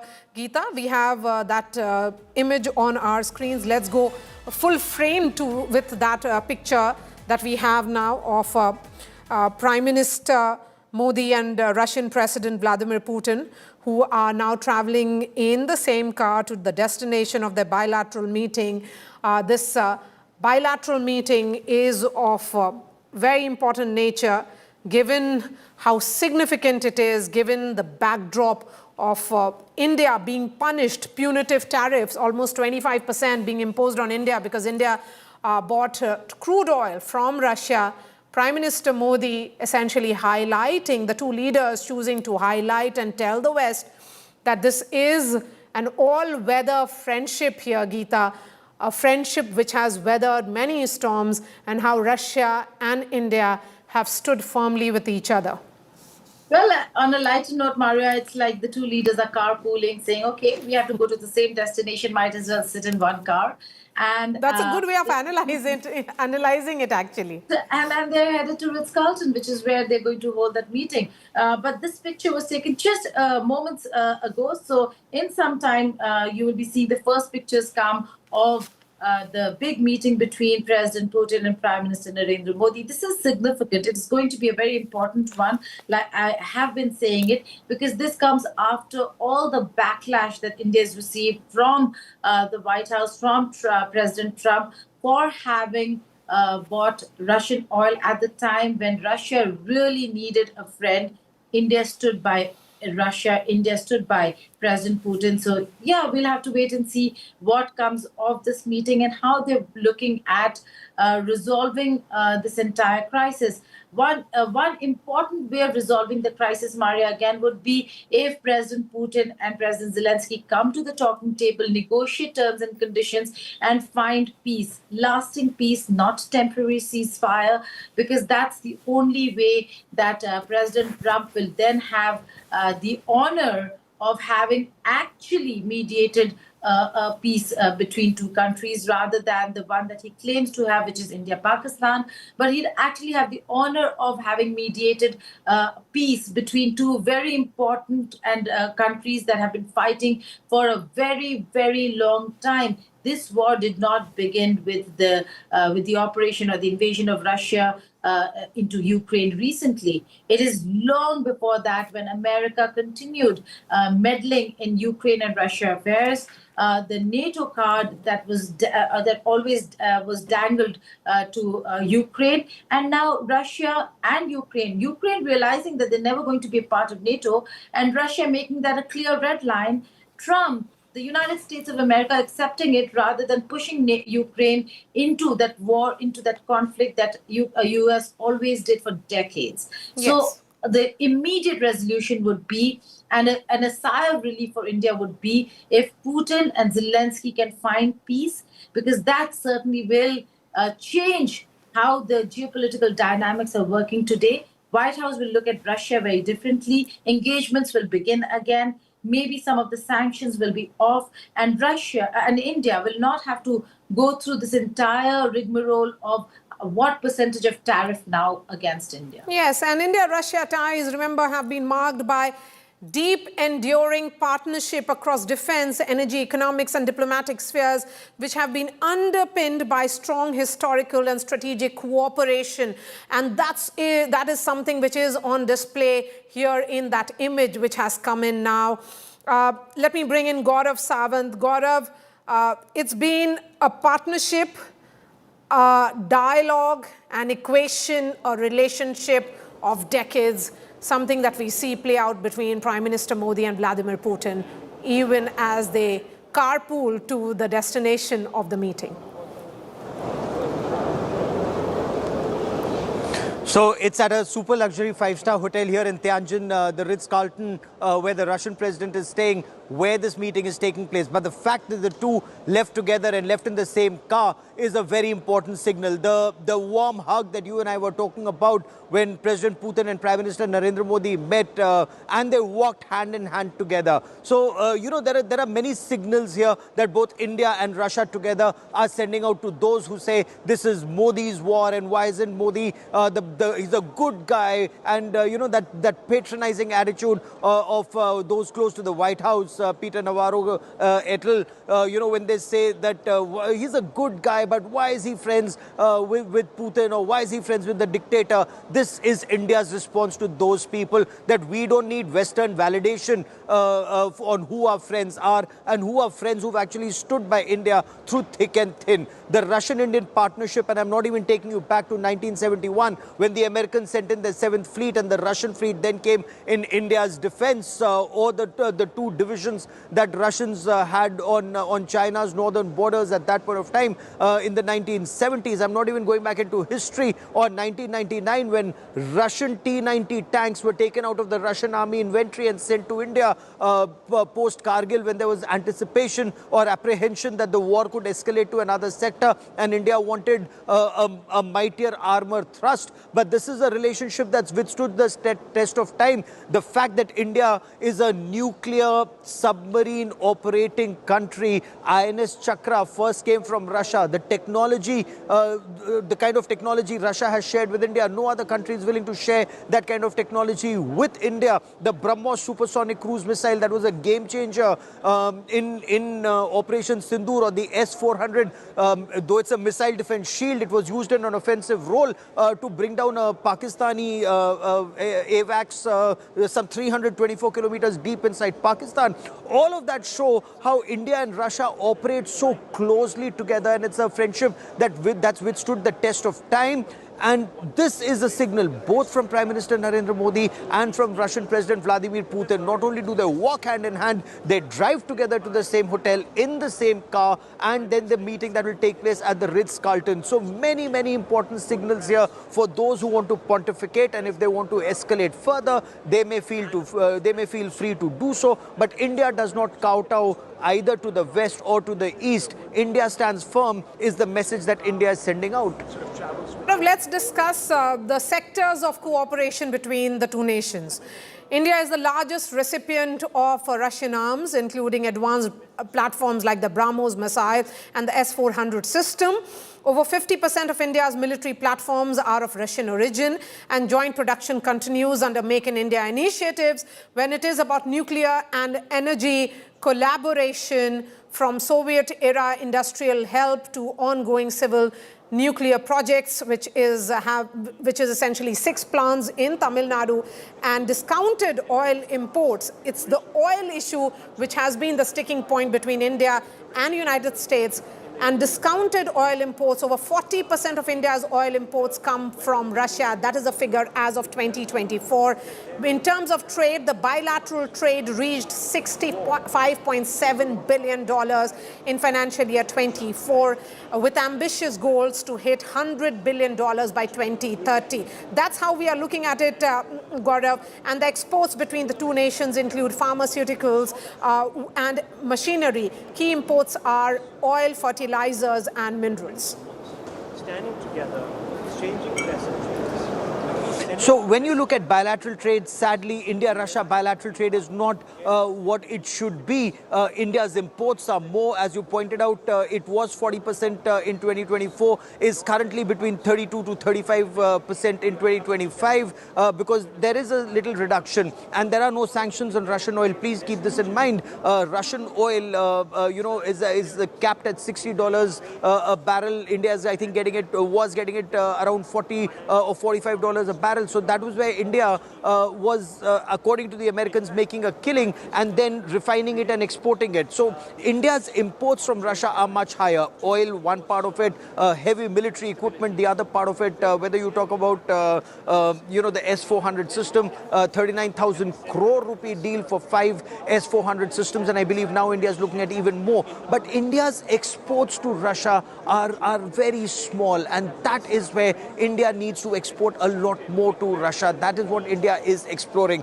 Point one. Point two, when the Russian president comes to India, there is a lot of talk about heavier caliber, longer range from Russia, including that including the Caliber missile, but also manufacture those missiles in India. India is very keen on transfer of technology and Make in India, and including whatever military hardware we make, the intellectual, IPR should also be with India. For example, with the BrahMos supersonic cruise missiles, it started as a India-Russia joint venture, but now being manufactured by India and being exported to third countries. So India-Russia ties are very, very strong. They've withstood the test of time. And apart from Kudankulam that you were mentioning, India is also now a part of oil exploration In the Russian Far East, for example, we are investing money there. We are hoping to get greater returns from our investments in Russia. Pharmaceuticals is one area where we are hoping to make deeper inroads in Russia.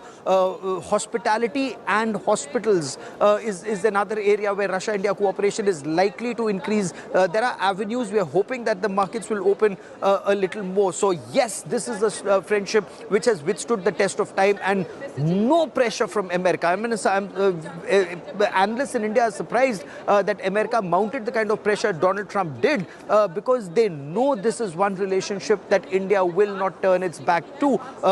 And on, as far as India-Russia relationship is concerned, also keep in mind the personal chemistry between Prime Minister Narendra Modi and the Russian President Vladimir Putin, both very strong. Few leaders President Putin trusts, and Prime Minister Modi is one of them. But then he's also one of those leaders who can go up to President Putin and tell him this is not an era of war, not once but twice, but has the same respect in Ukraine. I'd covered the Prime Minister's visit to Russia, and I'd covered the Prime Minister's visit to Ukraine. Equally an effort by India to ensure both sides are able to have peace and then maintain peace. Absolutely. And remember, the 23rd India-Russia Annual Summit is scheduled to take place in New Delhi, and that will be happening towards the end of the year.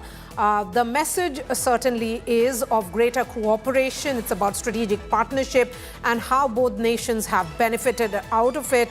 Joining me now is Ambassador Rajiv Dogra. We have Sana Hashmi, fellow at Taiwan Asia Exchange Foundation, and Andrew K.P. Leong also joins us. He's a China strategist and analyst. Andrew K.P. Leong, let me begin with you, sir. How would you look at the Tianjin Declaration? What have we achieved in terms of the fact that Prime Minister Modi's words at the opening session have been actually incorporated in the leaders' declaration? It goes on to say that there's no double standards on terrorism, and terrorism in all its forms and manifestations have to be condemned. Well, this is a major paradigm shift in the global order, not that in the sense of forming blocks, because no country would like to make an enemy of the United States.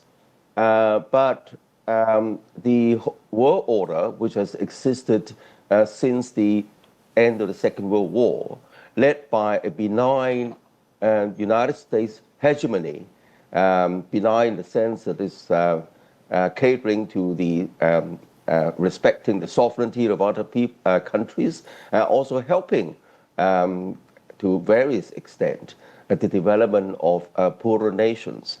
So this benign hegemony has lasted for a long, long time since the end of the Second World War, but is totally now upended by President Trump's unilateral coercion and bullying, not only against its perceived existential threat, which is China and Russia, but against its long-time allies, including India and also the transatlantic relationship of European nations, and not least its biggest neighbor and democratic neighbor, Canada. And this coercive unilateralism affecting the livelihood of people around the world, especially in the Global South, who are hardly empowered to withstand this tariffs and restriction of imports. So the Global South is now rallying together under the umbrella of this Shanghai Cooperation Organization, not to form a bloc against the United States, as I said at the beginning, but to recalibrate their relationship with the world's most powerful country, which is the United States. Okay.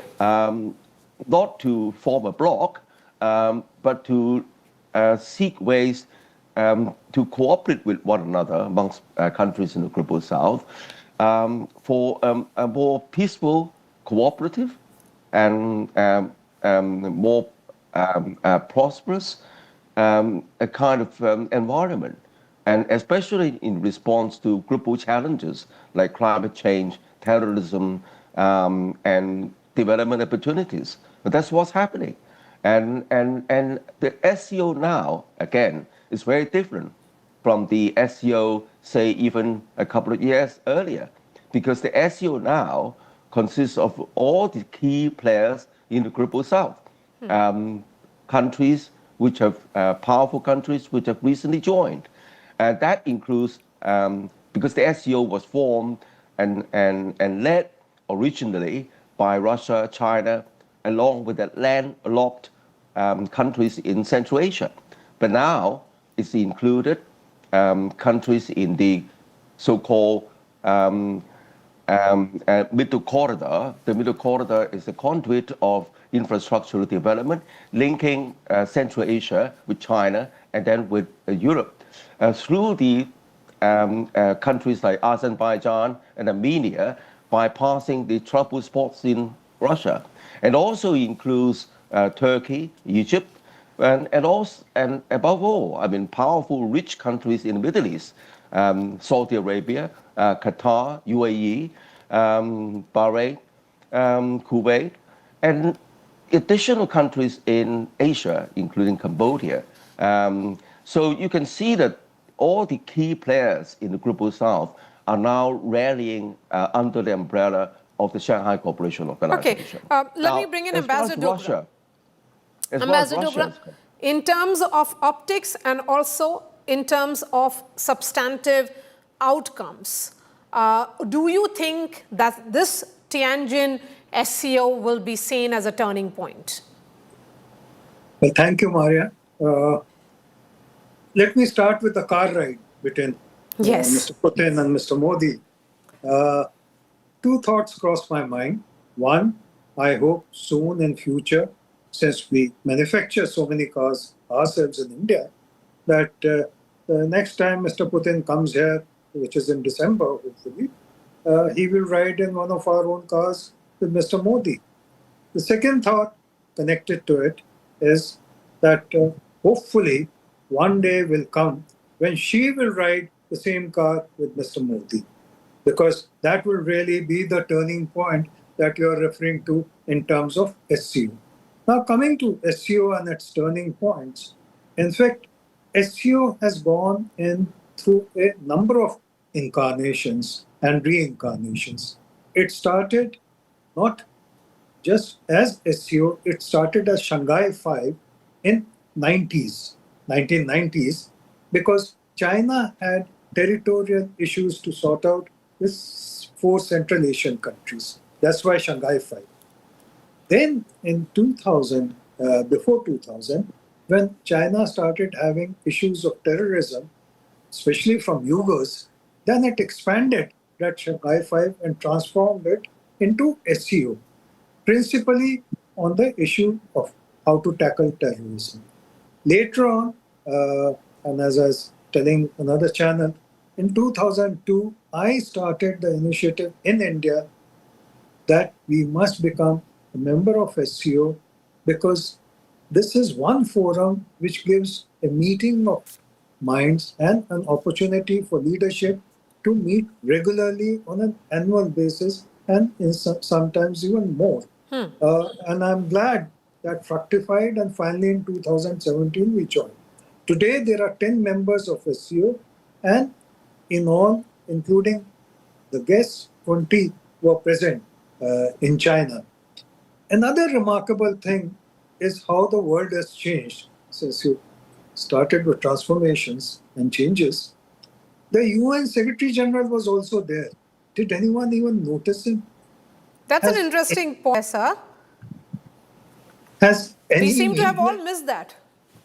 Has any media, not just in India, any media in the world even remarked on his presence? So that shows that the world is changing. I'm not saying world order will change, because that's a big issue. And I think we'll be misreading that point if we say world order is going to change. That's a huge undertaking. But the world is changing, and its priorities might be changing. And hopefully, SCO and through SCO and otherwise, the global high-table seating arrangements will change. By this, I mean that England and France, countries which are no longer the same as they were, let's say, immediately post-World War and thereafter, have to give up their seat on the high table, global high table, Security Council, to countries like India, which are more deserving. So SCO may be an instrument, despite China's reservations against India on the Security Council, that there may come a point when SCO becomes the trigger for a change at the Security Council and India gets its deserved place. That will be the real transformation of SCO. Okay. Okay. Sana Hashmi, your opening comments. I think no one would have expected that the SCO would get this much attention. It is absolutely getting a lot more attention than anticipated, expected. And I think how China is treating it as a platform where it could promote cooperation specifically with countries that are kind of with the US, with the West as well. And also, I feel after the summit, what I'm feeling is that there is this projection that policies are now being made in China, in Tianjin. And then a number of countries are being present there. So they're not there because they're against the US. They're there because they're trying to find a platform which is a non-Western platform. Because I think they are just done with going to the UN, other platforms, European platforms, and they're tired of hearing about Ukraine. Of course, everyone wants this war to end. But then I think there's this realization that our interests and concerns are not being taken into consideration. And perhaps a platform like SCO is giving them an avenue, which we have to see as in this is getting attention, but we have to see if it actually goes beyond optics. So what happens next is something that we have to wait and watch. So what happens next? Because there's a proposal of the creation of a bank as well, Andrew Kyopilyong. So that will ensure greater economic cooperation. Do you see this as some kind of messaging of an emergence of an anti-West bloc? Even if we don't call it a bloc, we may just say some kind of an arrangement of a bloc or path to a bloc. Well, I don't, as I said at the beginning, it is not a bloc, and it's not anti-America, and it's not anti-West.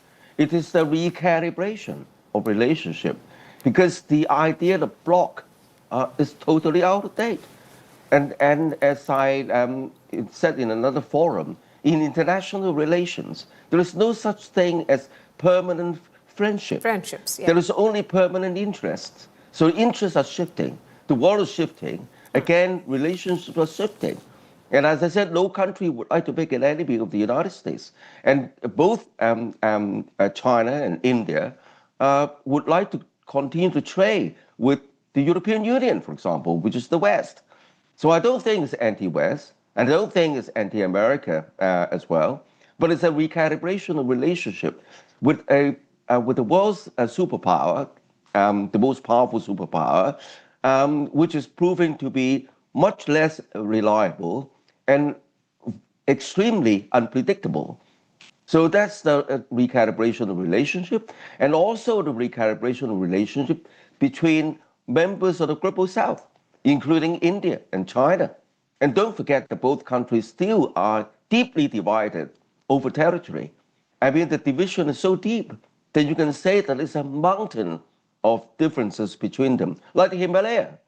However, it is a falsehood to say that because of the division is so huge, a mountain of differences, then the two countries cannot reconcile each other. That's nonsense. Because even with the Himalaya dividing the two countries, you can skirt around it, you can find paths connecting one another. That's what the world is about. It's not about forming blocs. It's not about forming exclusive friendships. It's a recalibration of relationship. And then seeking mutual cooperation, building mutual trust, and pivoting towards areas countries can cooperate. Оказывается, Владимир Путин и премьер Индии Нарендра Моди вместе решили ехать в одном автомобиле. И это вот то, что произошло прямо на наших глазах. Это решение принято несколько минут назад. Никто об этом не знал. Оказывается, Владимир Путин и премьер Индии Нарендра Моди вместе решили ехать в одном автомобиле. И это вот то, что произошло прямо на наших глазах. Это решение принято несколько минут назад. Никто об этом не знал. Оказывается, Владимир Путин и премьер Индии Нарендра Моди вместе решили ехать в одном автомобиле. И это вот то, что произошло прямо на наших глазах. Это решение принято несколько минут назад. Никто об этом не знал. That carpooling, Gaurav, has generated a lot of interest among all journalists where you are there as well, at the media center in Tianjin. In fact, the moment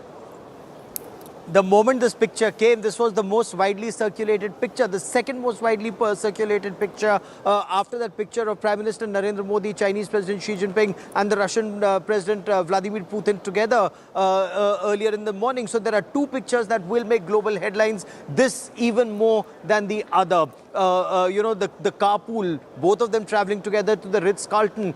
This is absolutely a delightful picture when you look at it from the Indian perspective and the Russian perspective. But clearly the Americans will not be very happy about it. The West will not be very happy about it. But look at the messaging here.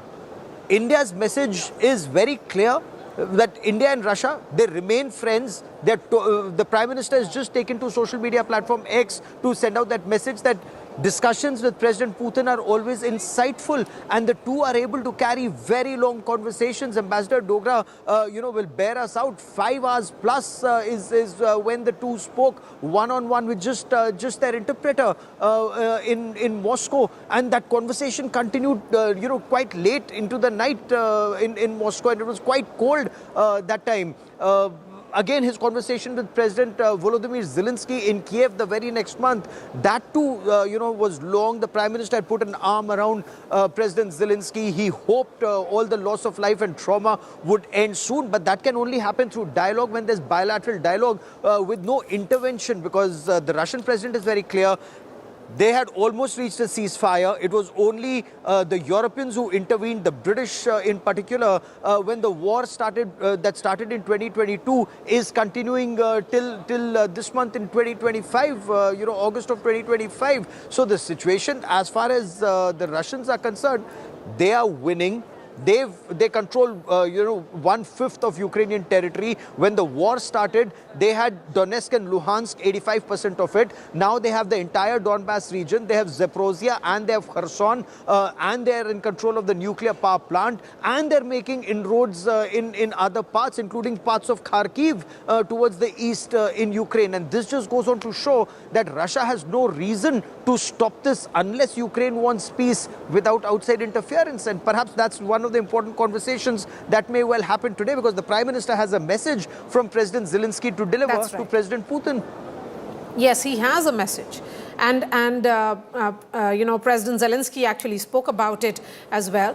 So, Ambassador Dogra, there's a lot of warmth here, which is on display. Prime Minister Modi also maintaining a line with President Zelensky, because perhaps both the nations see India as the peacemaker here, given the kind of equation that India has had and how consistent India's messaging has been with regards to this war.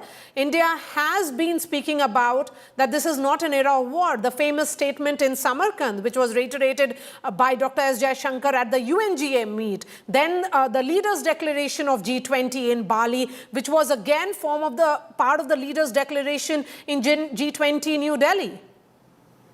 Well, exactly, Maria. And as Gaurav said, that the meetings, previous meetings between Prime Minister Modi and President Putin, not just the length, but also the warmth and the body language are all indicative that there is an understanding and there is an appreciation. The fact, as you pointed out, that this is not the age of war, no other leader could have said it so clearly and so openly to another leader of a very important country like Russia.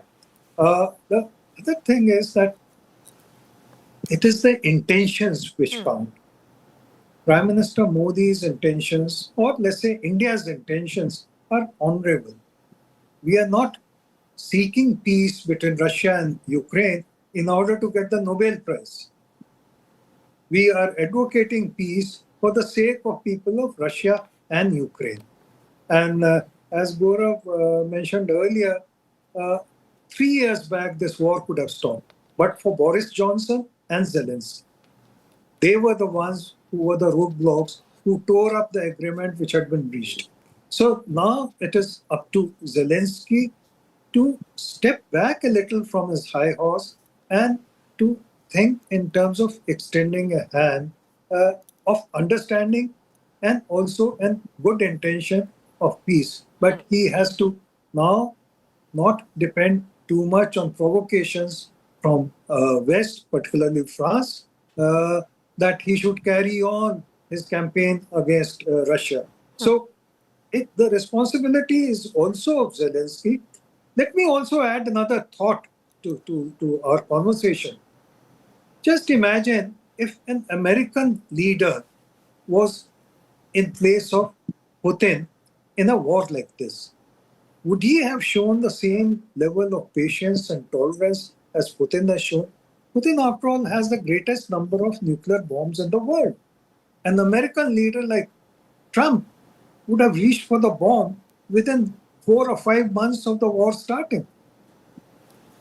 So some credit has to be given also to Putin for his maturity and for the fact that despite all provocations, he has not hurt the civilian population of Ukraine by targeting them to the greatest extent possible. I mean, the restraint in the sense of greatest extent possible.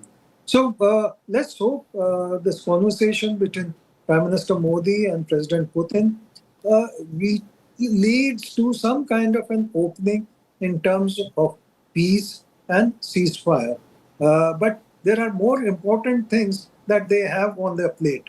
And among them is resistance to this American fascination for sanctions on everyone and everywhere. They have sanctioned more than 10,000 state entities, private enterprises, public enterprises around the world. This has to stop. This has to stop. Sana Hashmi, let's look at the overall Tianjin summit, even as we wait for that crucial bilateral between Prime Minister Modi and President Putin. The message from China, Xi Jinping, was dancing of dragon and elephant, right choice for both. The message is that they are partners, not rivals. Then comes the Tianjin Declaration, but before that, that pull aside of 3 leaders, which was being watched by one and all. The West in particular was watching the bonhomie and the handshake and the laugh which was shared, which is being seen as the Tianjin moment. And now this movement in the car, they're sharing the car together to the venue. What do you think will be seen as the big imagery? And let's talk about the optics in terms of the big imagery. Will it be about Prime Minister Modi and Vladimir Putin, or the 3 leaders, their chemistry, which was there for everyone to watch? I think there are 2 aspects to it. First, of course, what will be paid attention to is the rapprochement between India and China and the equation between Russian, Chinese, and Indian leaders. And I think this is something that is not going to go down with the Washington DC circle, and especially with the Trump administration, as in this is one of the worst outcomes for them as well. But then I think this also shows that India has a lot of options, and India's strategic autonomy is actually winning. I think when this India-US rift happened, the Trump tariff and everything, India acted patiently. India did not really came out with statements impulsively. Yes. It is actually following all the diplomatic protocol channels. So I think our response was very much in order. But then I think this is a signaling from India's side as well that our strategic autonomy, no matter what the West thinks of it, will be in place. And also with Tianjin's declaration, I would say that there is a win for India. How India is in demand by the West and also by countries in the global South, and specifically by China and Russia, I think there is an evidence of that. How Pahalgam attack were condemned by the SCO, and specifically just a couple of months ago, how our Defense Minister Rajnath Singh had to walk out because Pahalgam attacks were not mentioned, were not condemned. So I would say that there's a lot of focus on India within this summit, and this summit is actually getting a lot of attention, not because of this Trioka. It is getting attention because Prime Minister Modi is visiting China and is an important part of the summit. So I feel it is, I won't call it a breakthrough, but it is definitely a significant development showcasing how India plays an important role, not just in the region, but globally. Yes, and with G20, India being the host country last year to now, and India is also the host nation for Quad Summit. The indication so far has been, Sana, that US President may not visit New Delhi for that Quad Summit. So there are multiple global groupings, there are multiple, messaging which has come in from India, that India believes in a multipolar world, which is very different from the hegemony that the West has been speaking about. Let's now again play that soundbite of Prime Minister Modi's opening comments at the plenary, and then I'll go across to Gaurav Sawant. SCO को लेकर भारत की सोच और नीति 3 मुख्य स्तंभों पर आधारित है। SCO, S security, C connectivity, O opportunity.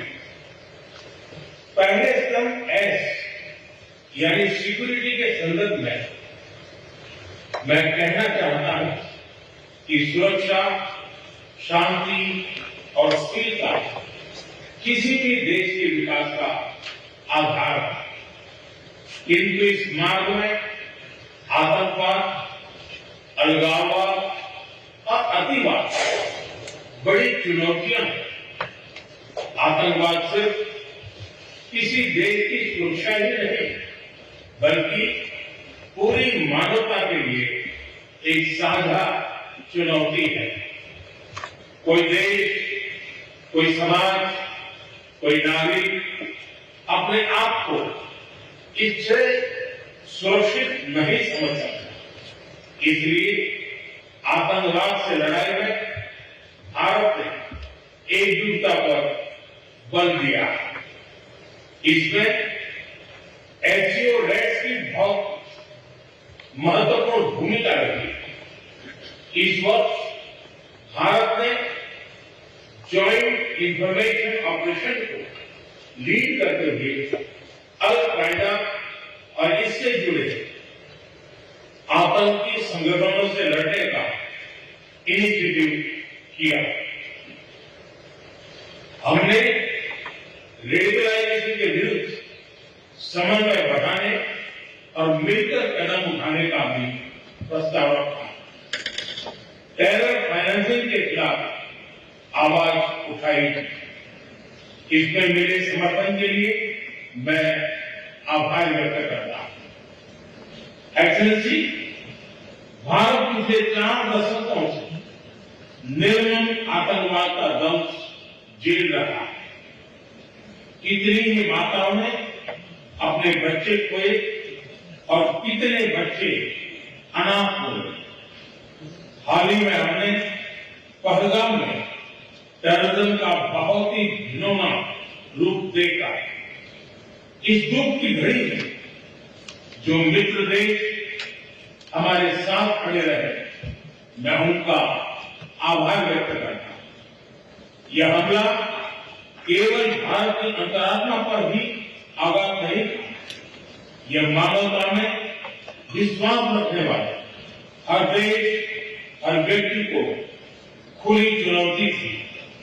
ऐसे में प्रश्न उठना स्वाभाविक है, क्या कुछ देशों द्वारा आतंकवाद का खुलेआम